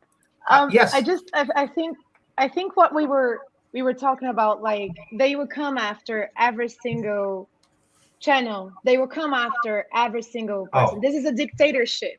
So they will come after everybody that wants to disrupt the establishment. And I think the importance of this is, like, by being an activist, by being a fighter, by being the person that you are, that doesn't agree with the establishment, that wants to bring on change, when they come after us, we keep on fighting. We change the strategies and we keep on fighting, because that's what we have to do. Because, like, many times people are like, oh, so what I should do, what we should do, how can we change it? Well, how about putting yourself in the line and camping in the streets for 3 months like activists in South America are doing? How about putting yourself in the line so you can be punched by your own system and then bring on change, because people will question the country that is beating up its own citizens? And how about not believing in, like, electoral system when you only have one party to choose from? Let me just say something real quick. That's why I'm glad you guys brought Josanna on to Fred Hampton Leftist, because the first panel I saw her on was that panel that CJ hosted about next level direct action, and she definitely about it. So I'm glad to have that voice in the mix. Yeah, that was a no-brainer. I just want to thank you for clarifying that too. I hope I didn't mean to miss that point, but I apologize that I did. But that was, again, very well said, and we need people to start really stepping up more. At least, I guess I just wanted to say I have hope for a better future, but that's all I can really say at this point. I have hope. And Amen. Hope is usually the first pass to disappointment, and it will burn you, but you got to at least try and have hope. We are the only change. We are the power to change. It's not on no one, it's us. And I'm not talking about voting. So having Unapologetic on Fred Hampton Leftist was a long time coming. I remember when I went on Jimmy Dore the first time, and I laid out why it was the progressives' fault that Nina Turner lost.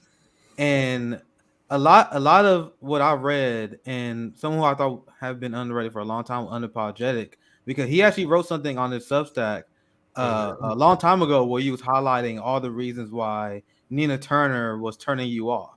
all the red flags. And I still remember at the time with Mike Figueredo, I remember you talking about it when he asked you about it.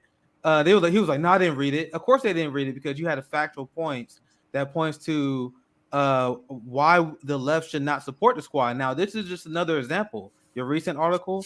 I'm gonna pass the mic to you, Unapologetic, and let you explain in your own words, like what's your thoughts on the squad. And this article here is pretty damning when you actually highlight how they spend their cash. So the floor is yours, Unapologetic. You want to give a little more background? Yeah, so there've been other people who've done good work into like the campaign finances of Justice Democrats, like Robbie Yeager, who pointed out that they've been taking some. I saw it myself too, and I looked at the Open Secrets reports that like Pramila Jayapal and some of them were taking Soros money and dark money and things like that. But before I wrote that article, there was a report that came out. I think it was from the Center for Responsive Politics or something like that, and it said that so most politicians, they have like this thing called a leadership pack, and but so it's another like way of taking campaign like money donations for their campaign and to use it for other things like other campaigns and things like that. And then the report showed that like most of the money wasn't even spent on anything having to do with campaigns or anything. It was like hotels and vacations and stupid shit like that. So that made me like curious about, okay, so what are these politicians spending like all this money that they're getting from, especially the politicians who claim to be representing the working class movement? Like they're raising like insane amounts of money from the working class people, from regular people, poor people in this country. So I took a look at their like campaign expenditures, so where they spend their money, and it was a bunch of money wasted on DNC consultants. And for me, this was just like, it was further proof on top of like everything, like my conclusions about these Justice Democrats. Like they're just a bunch of career climbing politicians who rode the wave and the popularity of a movement so that they can advance themselves in their own celebrity and their own career and their own ambitions. But they have no intention of doing anything to advance the agenda of the movement. And so that's why they're out there gaslighting us and bullshitting us and shilling for Joe Biden and pretending like this is like he's fucking FDR or something like that, and we're getting a Green New Deal. And they are just corporate climbers, and they're just looking to be a good partisan Democrat so they could all cash out at some point. And I look at the campaign expenditures, and it was so clear. Like that was confirmation to me of that analysis that I had. Because but my point is, okay, so they raised over $10 million these Justice Democrats since the 2017-2018 election cycle. If they were actually serious about creating like some type of infrastructure and like connected to grassroots organizers or anything like that, or advancing our agenda, why wouldn't they use that money to I don't know, to hire regular grassroots? I can't imagine what kind of grassroots activists you can hire for $13 million. But I look at the expenditures, and they spend it at DNC consultants. AOC spent like $1.4 million to like on her clothing brand at one of these marketing firms to promote her clothing brand. Hey, Rome. Yeah. Real quick, imagine how much good we can do at Tour for the Poor had that kind of money. Man, just think about it. Not for real. And that's a good point that Unapologetic made. Look, I would have been all over the country. Tour for the Poor would have been done. I would have been having other people in their own cities doing it by now if I had the money. We would have multiple Tour for the Poor running in multiple states with this kind of funds.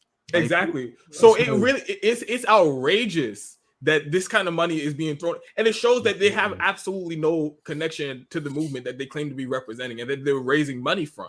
Because, like I said, any activist you could think of, any organizer you could think of who actually is cares about like implementing socialism, they would have found way better ways to use it. They could have used that money to throw like have community events and do some type of mutual aid for the community and make it like some type of political campaign. They could have come up with any number of ways to use that money and put it back into the movement. But instead, what they did was put it back into the Democratic establishment. And they put it back into these sleazy, the consultant class that runs the Democratic Party, what I call in the article the nexus of corporate money in the Democratic Party. It goes to these consultants, because something that people don't really...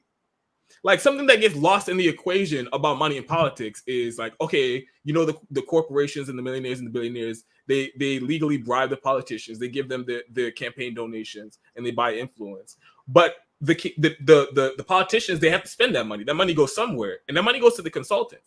So if you mean to tell me the people who were ran on and got elected on the exposing the corruption and getting money out of politics to end the corruption and legalize bribery, well, now they're participating in the same game as everybody else and dumping their money in the same places and doing for these ridiculous expenditures, and all the money that they're spending on advertisement. I think Pramila Jayapal, she started a super PAC for Medicare for All, or some type of PAC for Medicare for All, and spent like $800,000 on Facebook ads or something like that. So how did that advance the agenda for Medicare for All that you spent $800,000 on Facebook ads? Like, what did that do? So it's just like they're just playing the game like everybody else, and it just seemed to me that they were just, like I said in the article, they were using our campaign donations as their buy-in to the corrupt process, because they don't take corporate money like everybody else. But they want to be a good contributing members to the machine. So they're going to take movement money and use it to fund the consultant class, which is a bunch of... That's what make it worse. That's what make it worse. When I remember back when AOC had funded grassroots money to CIA agents, ex-CIA agents, and whatnot. All of us is calling it out.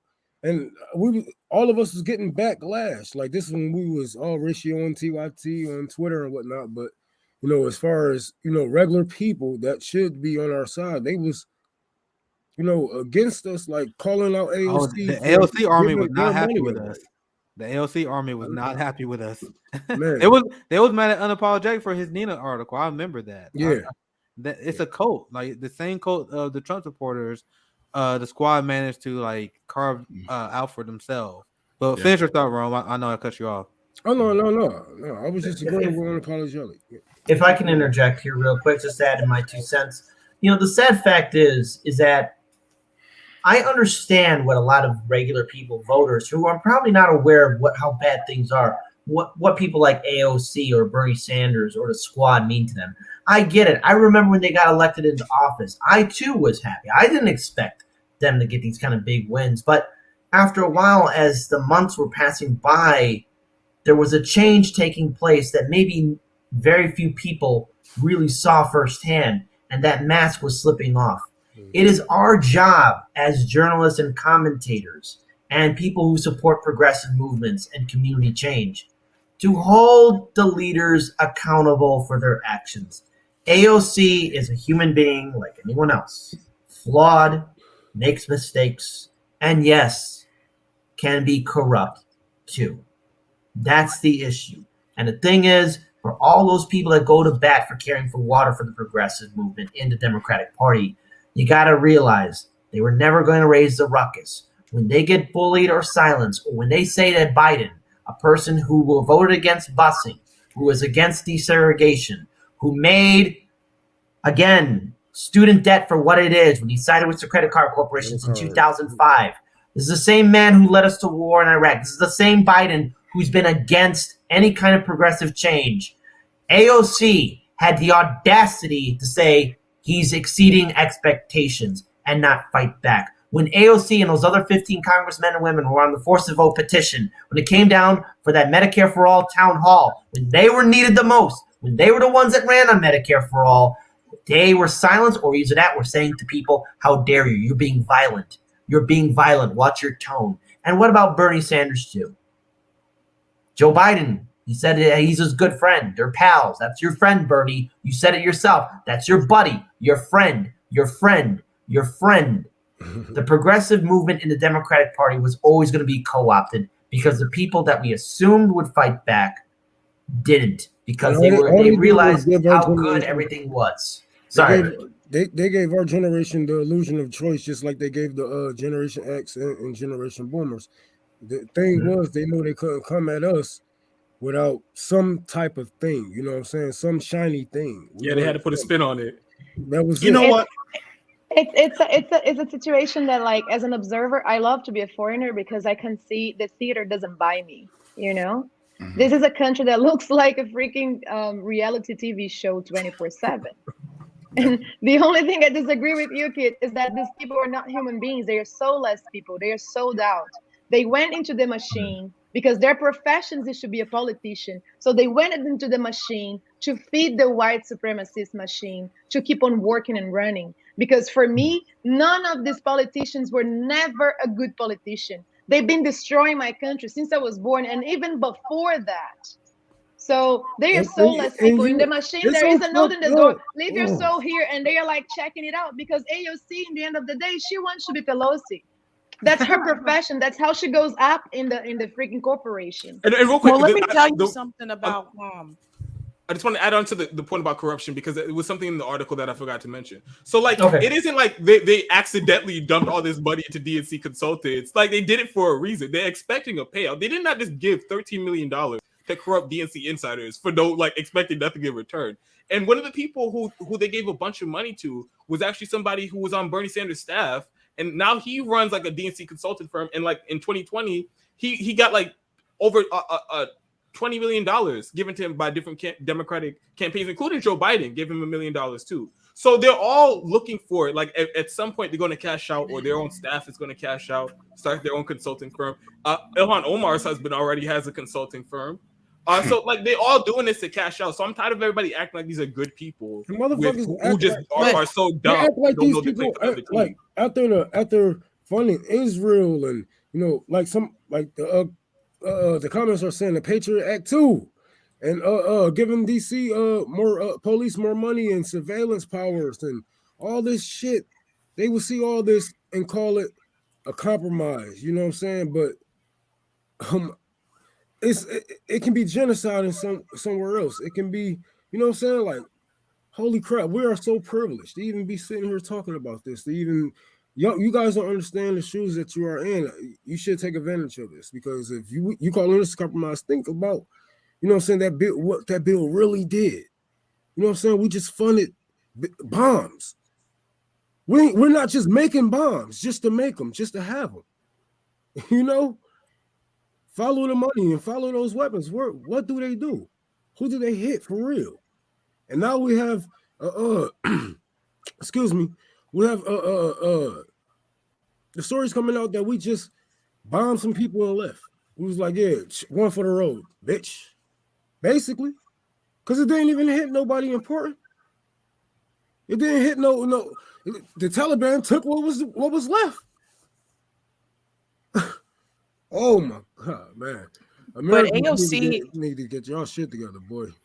But AOC knows like what she's doing, because I can tell people this. Some people know this, some people don't. But AOC interned for Ted Kennedy right here in my state. She went to Boston University.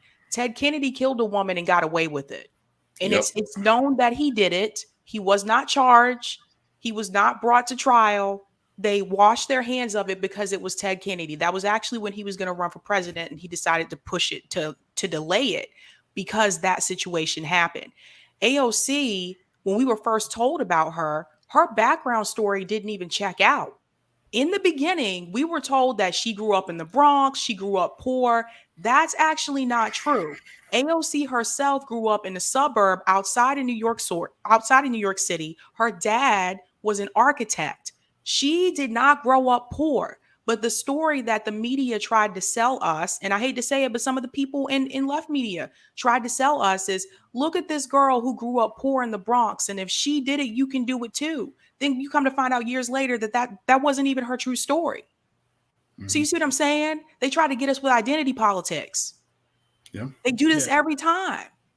So I'm that's why I really hope people wake up and like because that's what I think one of the big projects on left should be right now, is because there are a lot of people who agree with us on policy and our goals and the way that we think the country should be and the way we think the world should be. But they keep being sheepdog and sheep herded into places that are just going to misdirect their energy and make them just wander around aimlessly and never accomplish their goals. So what I hope people, I want to expose this to people and show them, like, these politicians, they're not going to save you. Like, they're not going to be what gets Medicare for all. They're not going to be what gets rent cancellation or end homelessness. That's they're not going to do it. The pressure has to come from the streets. And the more people are distracted with electoral politics, and because they're still raising unholy amounts of money. Nina Turner got like $4 million for a campaign. So like there are a lot of people who are still invested in this strategy, this road that's going nowhere. So and like a lot of people say, oh yeah, you know, people in your audience get it already. So like talk about something. And I'm like, no, there's a lot of people who still don't get it, and there are a lot of people who are still supporting these charlatans, even though they're clearly part of the establishment that they pretended to be against, that they were trying to disrupt. So it's like the resources and the energy in the movement, it's not infinite. Like, we're not multi-billionaires and we don't have like $13 million hanging around to just throw here and there whenever we feel like it. No, we have limited resources, and the more that it's like all of us being sucked out and funneled into these shitty fraud politicians, it's less resources and less energy going to direct action and mobilizing workers and things like that. Yeah. So we just really need to cut off that electoral politics and focus on using all our resources to support activists and organizers and communities on the ground. Can I address Phoebe's comment really quick about the money? Boston University is over $60,000 a year when AOC went to it, unless she got a scholarship. So I actually work in higher ed here, and I can tell you Boston University is actually really horrible at scholarshiping. That is one of their weak spots. Out of all the colleges in this area, they are the worst when it comes to scholarshiping. So she has some money somewhere. Wow. So one of the points that I wanted to bring out is that a lot of these channels, okay, fuck this. Okay, I'm talking to TYT. I want y'all to come to the screen. I want Mike Figueredo, David Dole, David Packman, Sam Cedar, Kyle Kalinske. All y'all come to the screen real quick. Closer. Okay, so you know how you guys always talk about mainstream media and how they fawn over the Democratic Party? Why are you fawning over the squad? Why are you doing the exact same thing that mainstream media does, but you're doing it for these people who Dontel just laid out that they are no different than the rest of the Democratic Party? Why are you doing that? So here's the thing. What you guys have to get through your heads, okay? Like my lovely co-host Josana said, every single politician is bad. Politicians are all bad. I don't care what color they are. They can come in this color. They can come in that part. They can come in shark's tooth pattern. They can come in any type of one. Just order them off a QVC. I don't give a fuck. So here's the thing. What you guys got to do is either one, like Robert Durden says, either come correct, or we're going to keep telling you guys off, and then we're going to keep saying, you know, what you guys are doing wrong. Because here's the thing, you guys are leading people down the wrong path. And every single time we try to say something, then YouTube is like, oh, we got to censor them. We got to shut them down. Guess what? You guys are actually in a better position. Yeah, you guys won't be able to do it for long, but at least you guys can touch a few million people and say, hey, yo, you know, we need to stop donating to these politicians to start doing direct action mutual aid. Tell them bitch ass niggas stop sending them subliminal ass tweets too.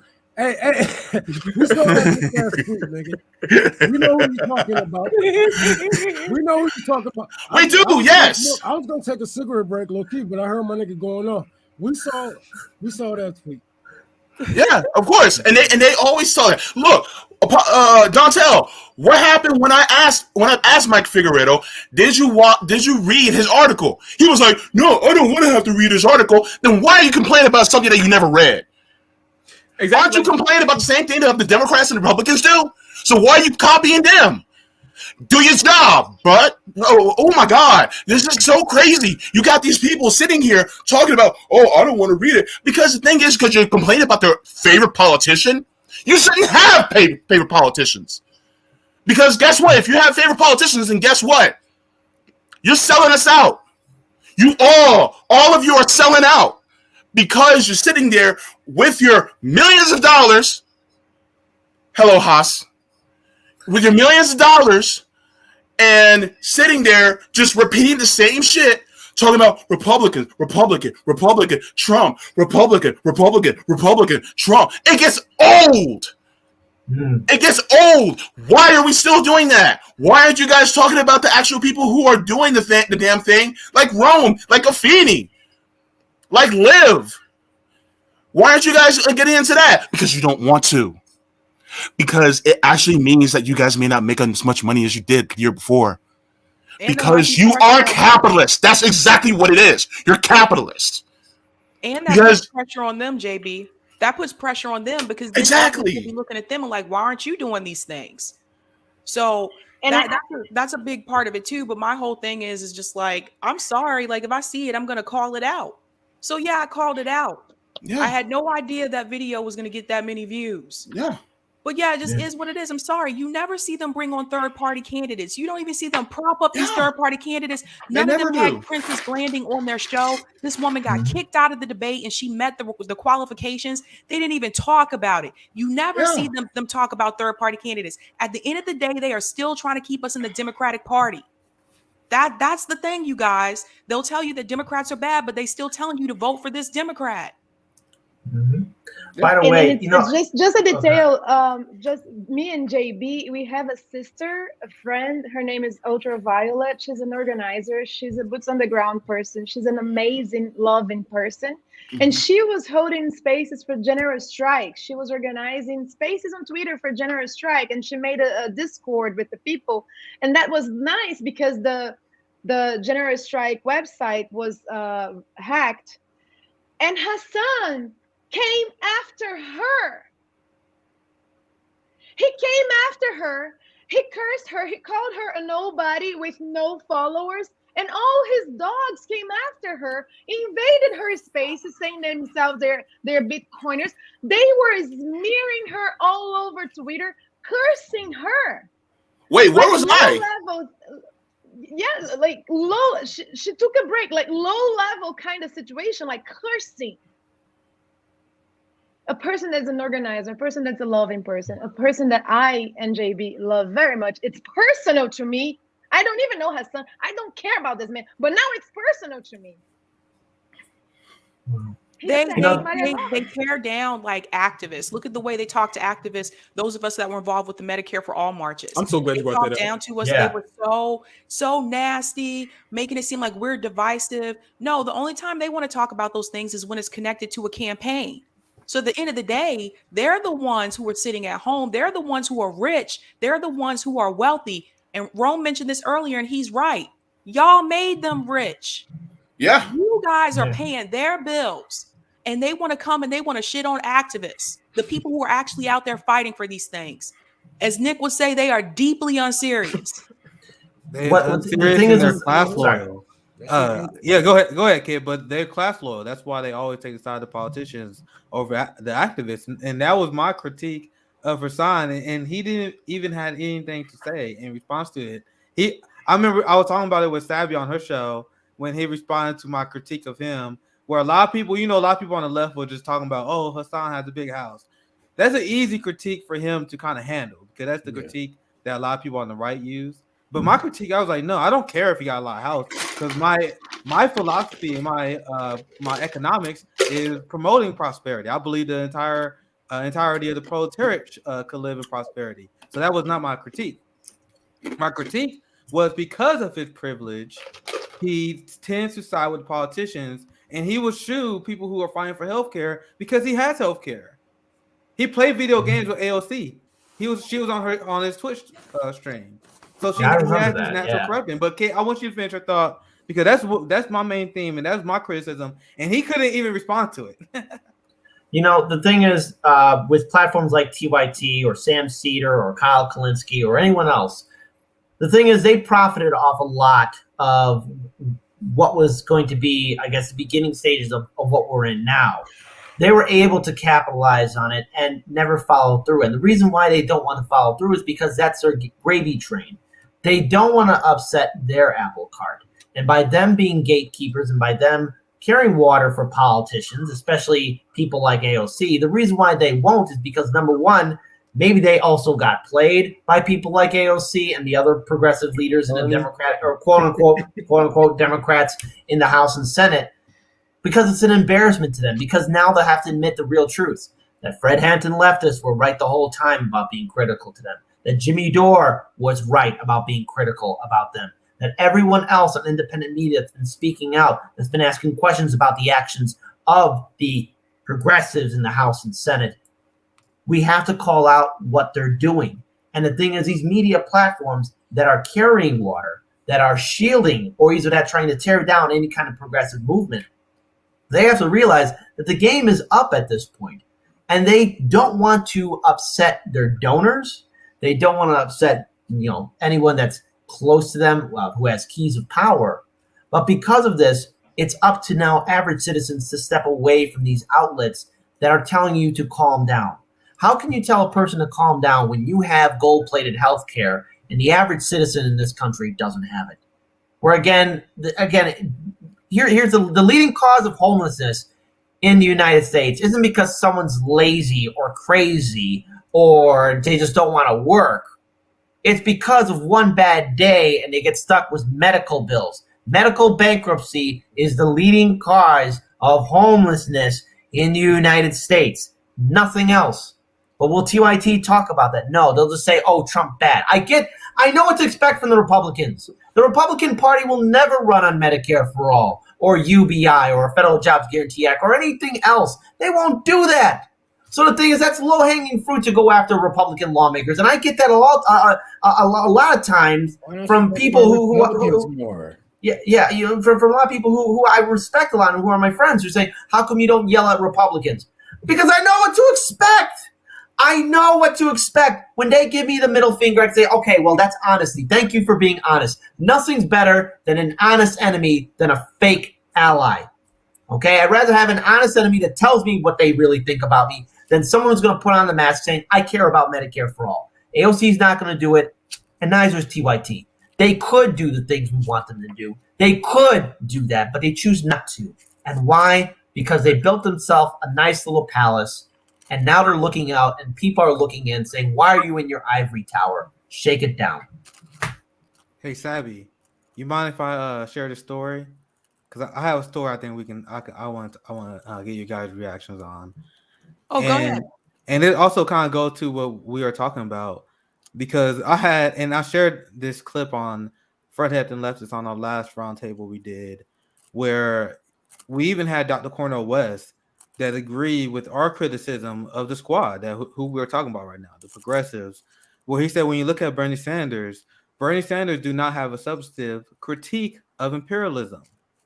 This has come from Dr. Cornel West. Now, I always highlight the classism I see a lot from the left that criticize us, because we say the same thing that our brother Dr. Cornel West says. And then when he says it, they cheer him on. Oh, Dr. Cornel West, he's so smart. He tells the truth. Then I'll say, he's like, man, this fucking grifter. I noticed this. I noticed these things. Mm-hmm. So I what have we been saying? Me, Rome, JB, Savvy, we've been saying this from day one. We said one of the weakness of Bernie Sanders and squad is their weakness on imperialism.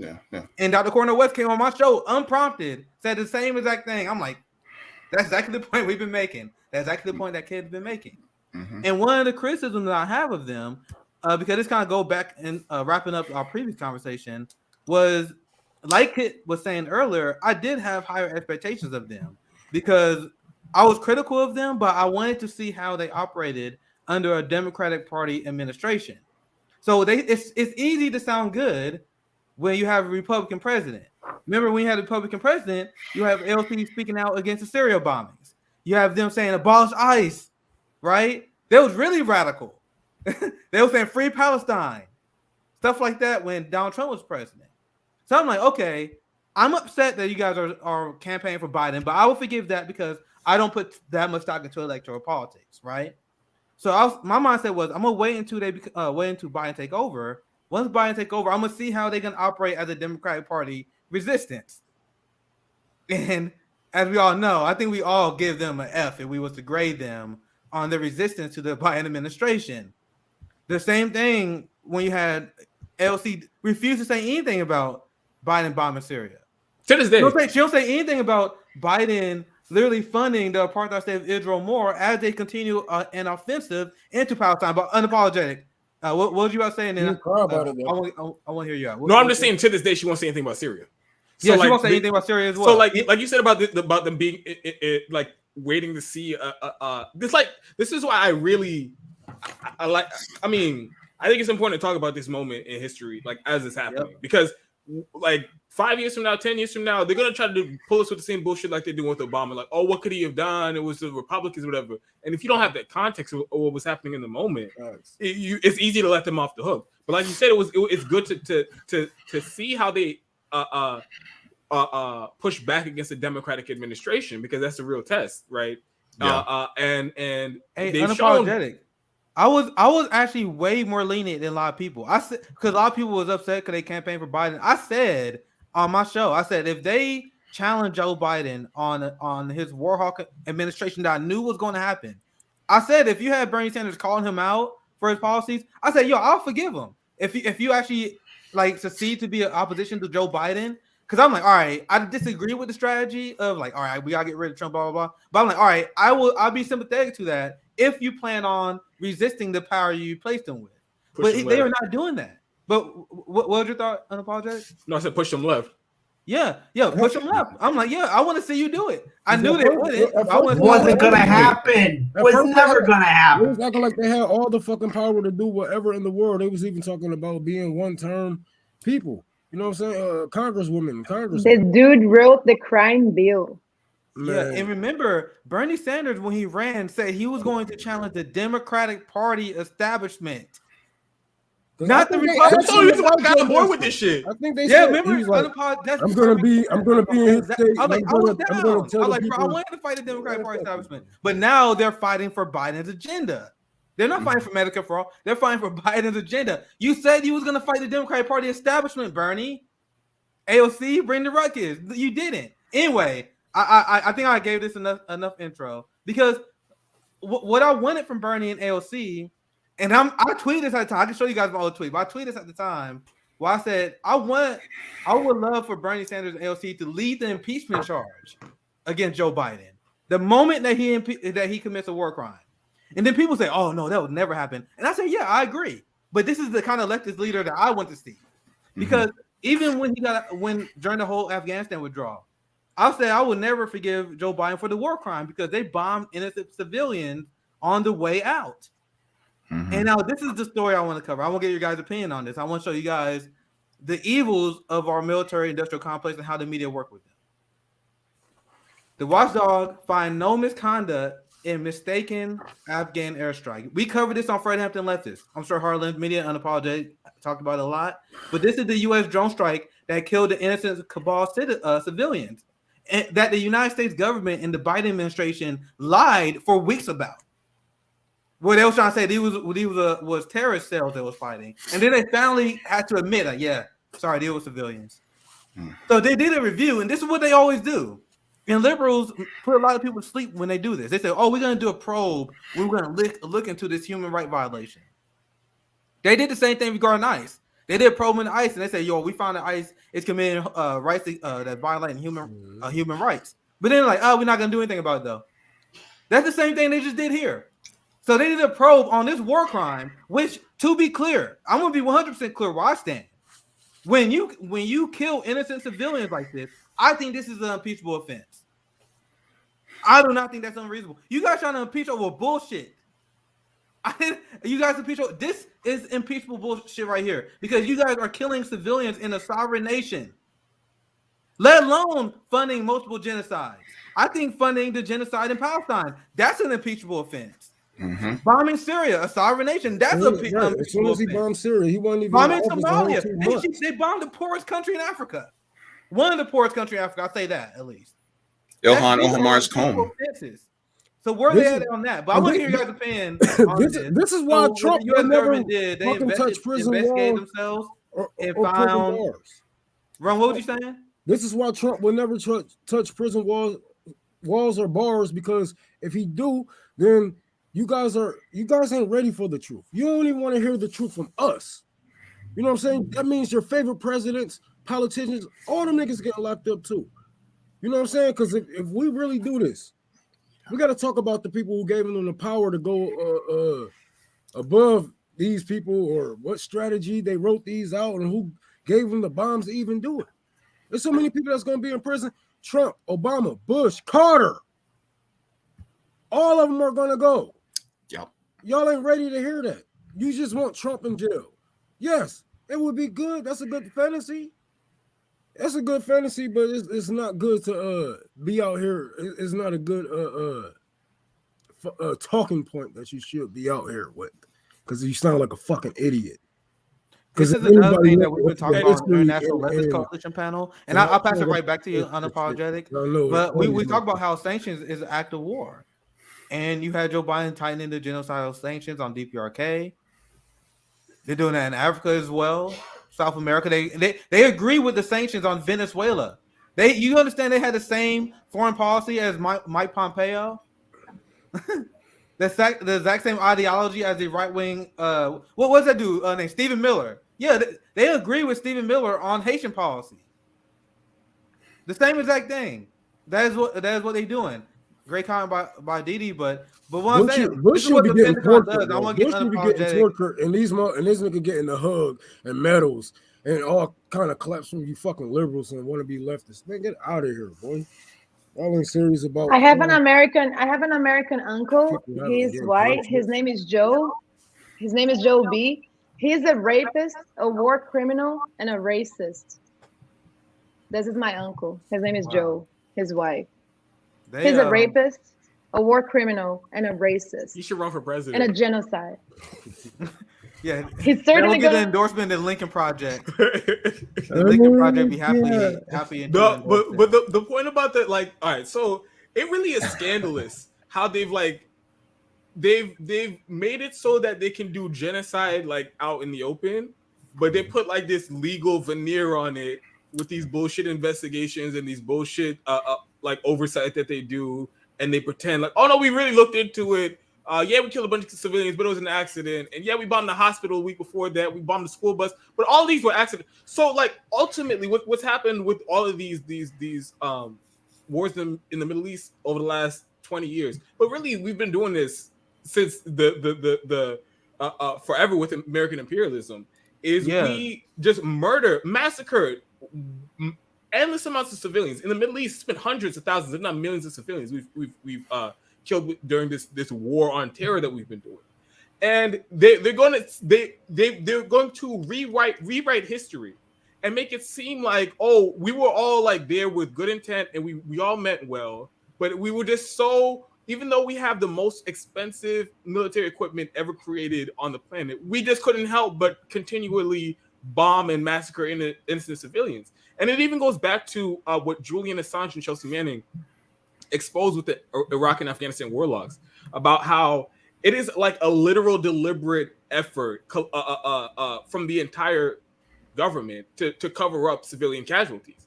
And like, so one of the bombshell revelations in that huge document dump was the US military, how they classify enemy combatants. So they said anybody who was over the age of, like, any male who's over the age of like 15 up to the age of like 60 or something like that, if they get killed in any type of military action, a drone strike, an airstrike, a raid or anything like that, the default position is to classify them as an enemy combatant. So any report about civilian casualties and enemy combatants killed was already just wildly inaccurate, because they've skewed it in a way to make it seem like they weren't killing a bunch of civilians. So they are really, like, they've tried to legalize genocide and be like, oh, we did these investigations, so we could just wash our hands of this, and nobody here should be in prison for bombing 10 killing 7 kids and a social worker. Nobody should be in prison for that. And we're just going to keep dropping. Those same people are going to have the right to make decisions about where they're going to drop bombs next week. And there shouldn't be any. Nobody should lose their job over it. Nobody should be in fucking prison. There shouldn't even be a trial. And that's another thing. A trial isn't like, oh, you get charged, you go to prison. At least let somebody have to defend this shit. Let somebody have to go to court and defend this airstrike that killed a bunch of fucking innocent civilians. That's why you want to know what's even worse? Bin Laden was dipping off like he knew what was going to come because he knew the trial that America was going to hold for him was going to just be like Saddam Hussein. Hey, Dontel, you want to know what's even worse? We just covered this, Josana, on the International Leftist Coalition. The Biden administration did a review on sanctions, and they was like, sanctions are an effective tool. And you talk about how they pretty much legalized genocide, and we talking about like the most obvious overt ways they commit genocide. You guys understand they have sanctions on Iran that makes it so where if you get cancer, that's pretty much a death sentence. They're sanctioning the medicine there.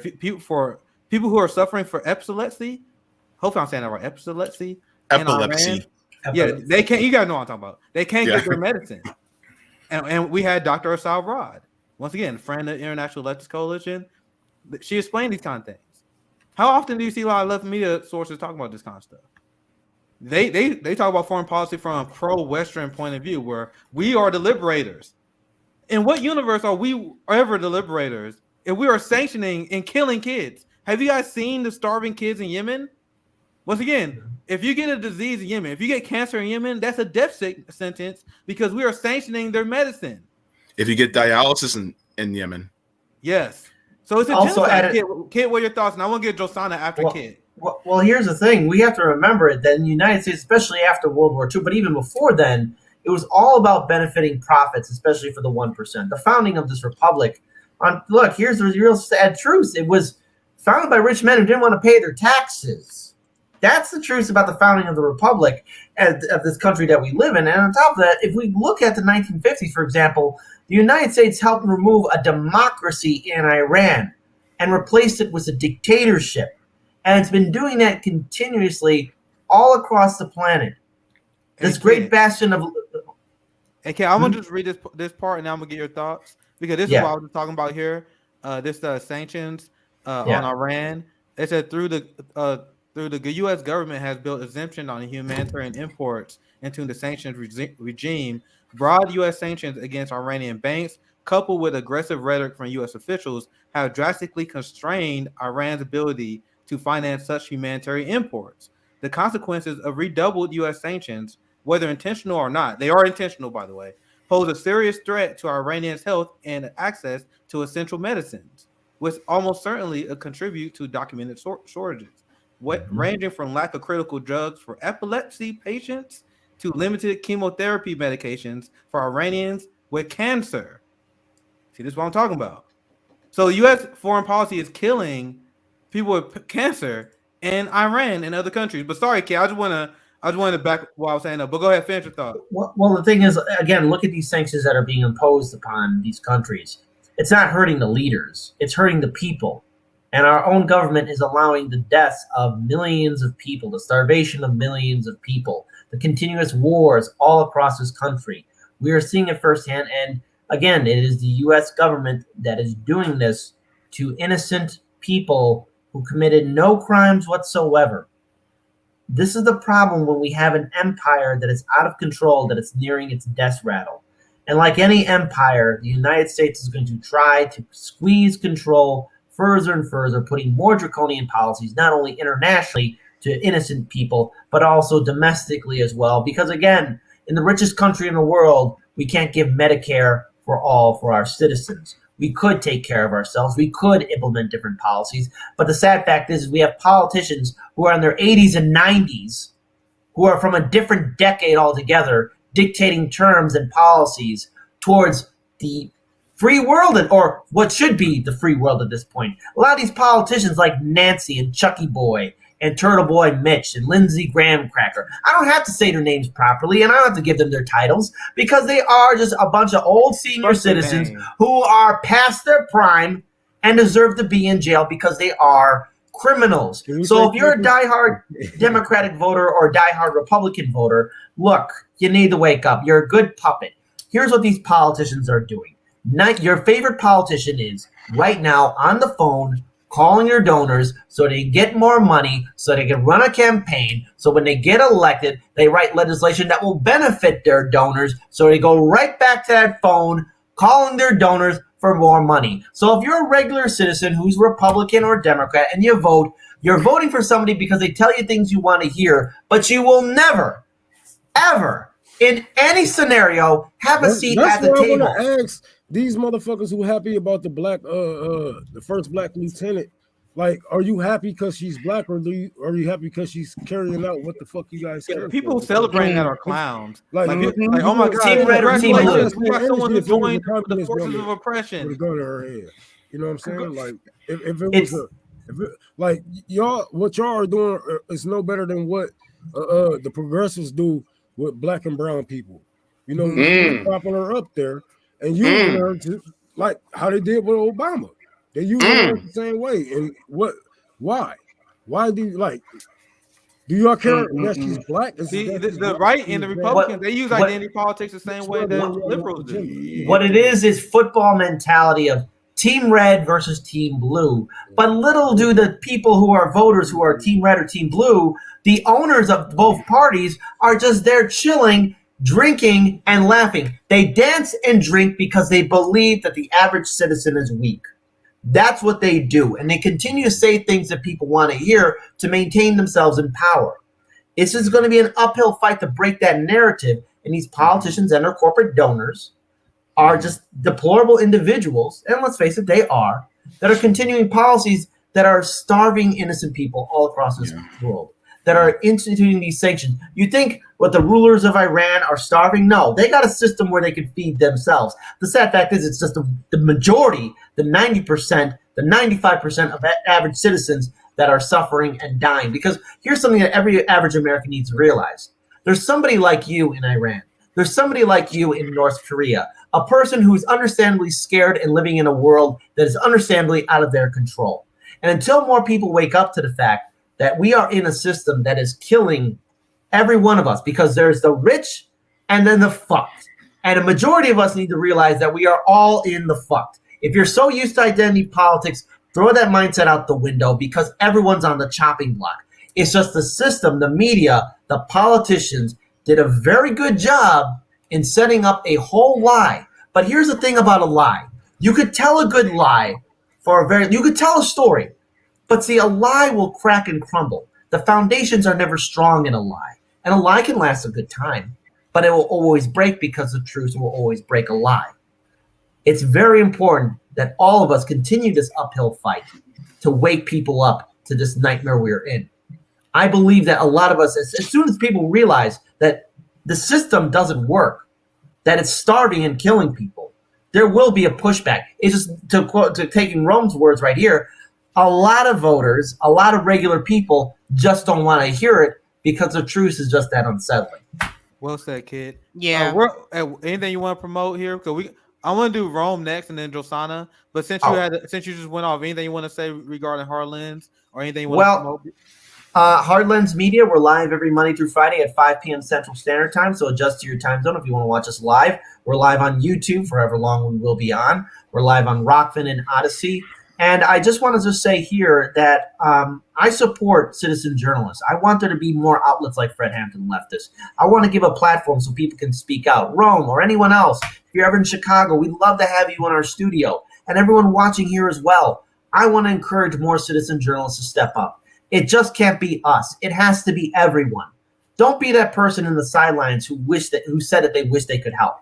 We need everyone to get involved, because choosing to be indifferent, choosing to be on the sidelines, you're just allowing it to continue on. And we've lost that luxury because that luxury never existed in the first place. Well said, brother. Let's go Rome. I know Rome had something he was about to say earlier. So any last thoughts or anything you want to end any last thoughts to end the stream, Rome? No. Actually, man, this is a good stream. You know what I'm saying?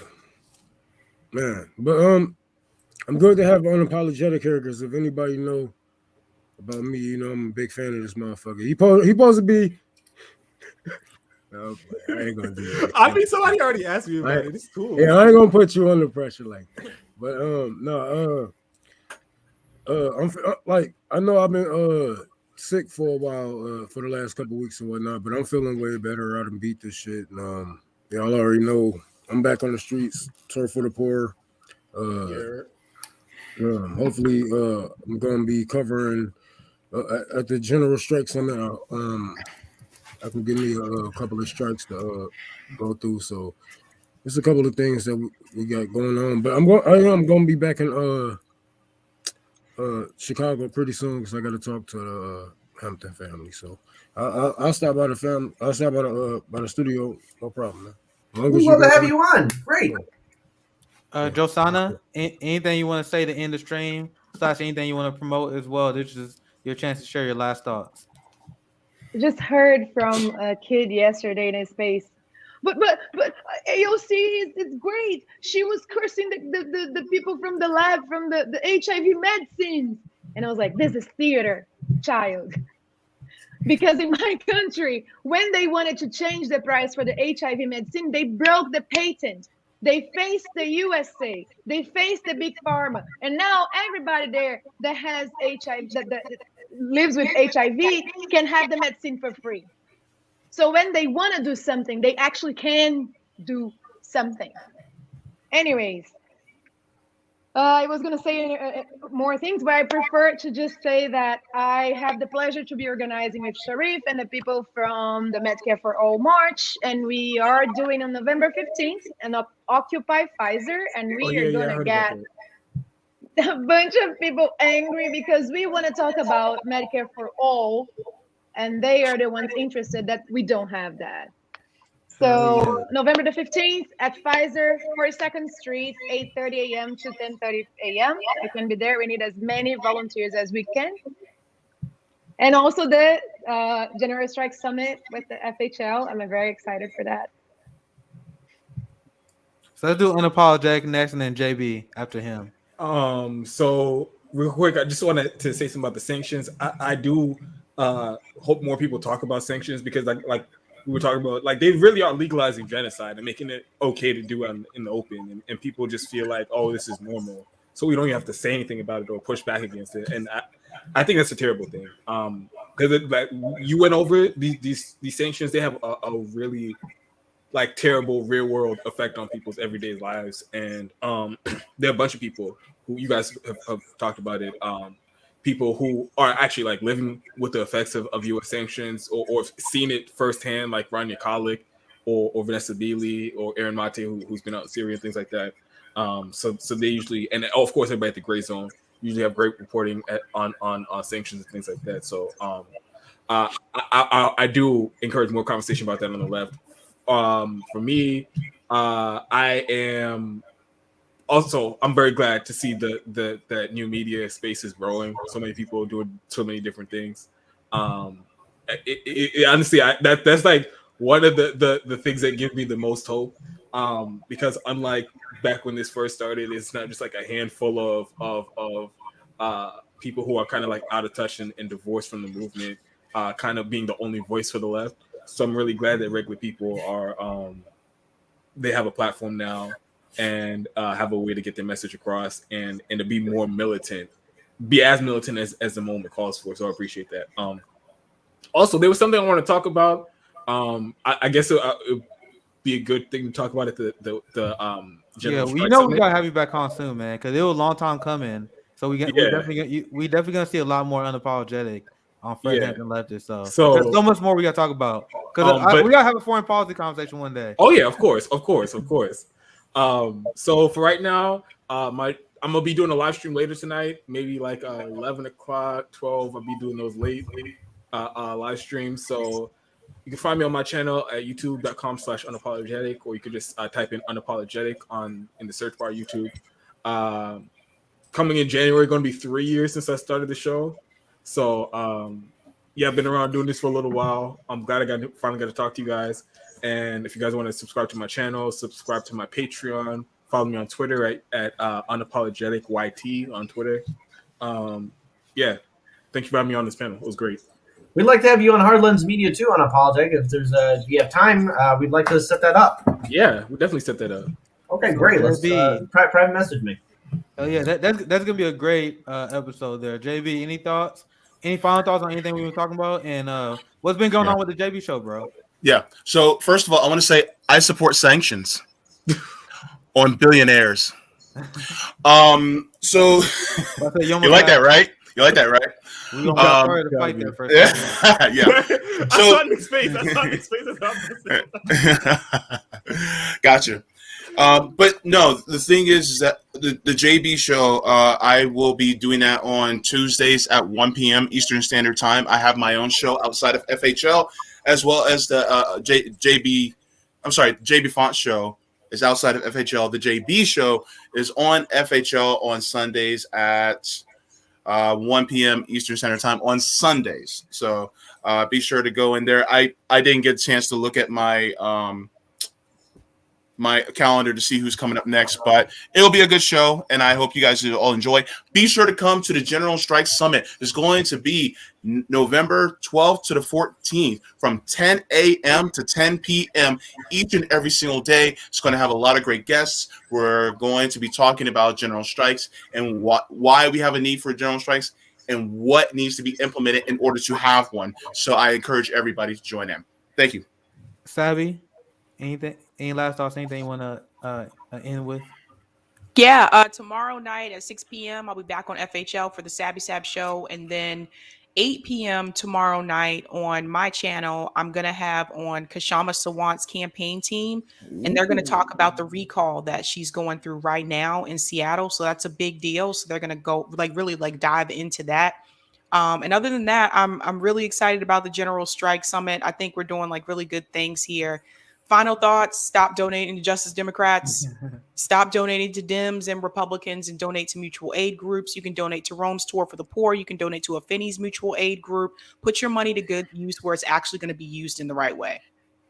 Well said. So this panel, and you see, you're going to see a lot of Dontel and Kit on for Hampton Leftist, and we've been preaching, and I have talked about this with Rome and CJ for a long time. We need our own messaging against the corporate media in the establishment. The corporate media, no matter what your strategy is, even if your strategy is to work within the Democratic Party, they will still crush you. They will crush you electorally. If your strategy is working outside the Democratic Party, they will crush you by doing blackouts against your movements. Or when they do cover your movement, they will cover your movement as a violent militia. Meanwhile, right-wingers can protest, and they will amplify them, give them a spotlight. So the media is designed to amplify the right and the corporate and the people that act as youthful idiots for corporate America, and they actually suppress people like indigenous activists that fight for Line 3, the Ferguson activists, the defund the police activists, the people actually fighting against the military-industrial complex. Was they talking about the end the wars rally? No. So no matter what your strategy is of fighting the establishment, we got to have a counter to corporate media. And that's why I got into this game. The only reason, because there were so many people brainwashed. And this is the start. Having people like Kit, Dontel, when I called Sabrina up, when I invited Josana on. This is the kind of stuff we need a left coalition. Stop the divide and conquer nonsense. Everyone knows divide and conquer work, so stop falling for it. It's just that simple. You guys know it works, so stop falling for it. So anyway, that's all. That's my last thoughts in terms of what we were talking about. Like Sabby said, I'm extremely excited about the General Strike Summit. Just make sure you guys check out Sabby's show tomorrow. I will also be on Brown Joy Graves podcast tomorrow, so that should be pretty fun. Hey. But other than that, just hit the bell, subscribe to A1 shows here, and this is Nick for Hampton Leftist. Sign out. Thanks for watching, guys.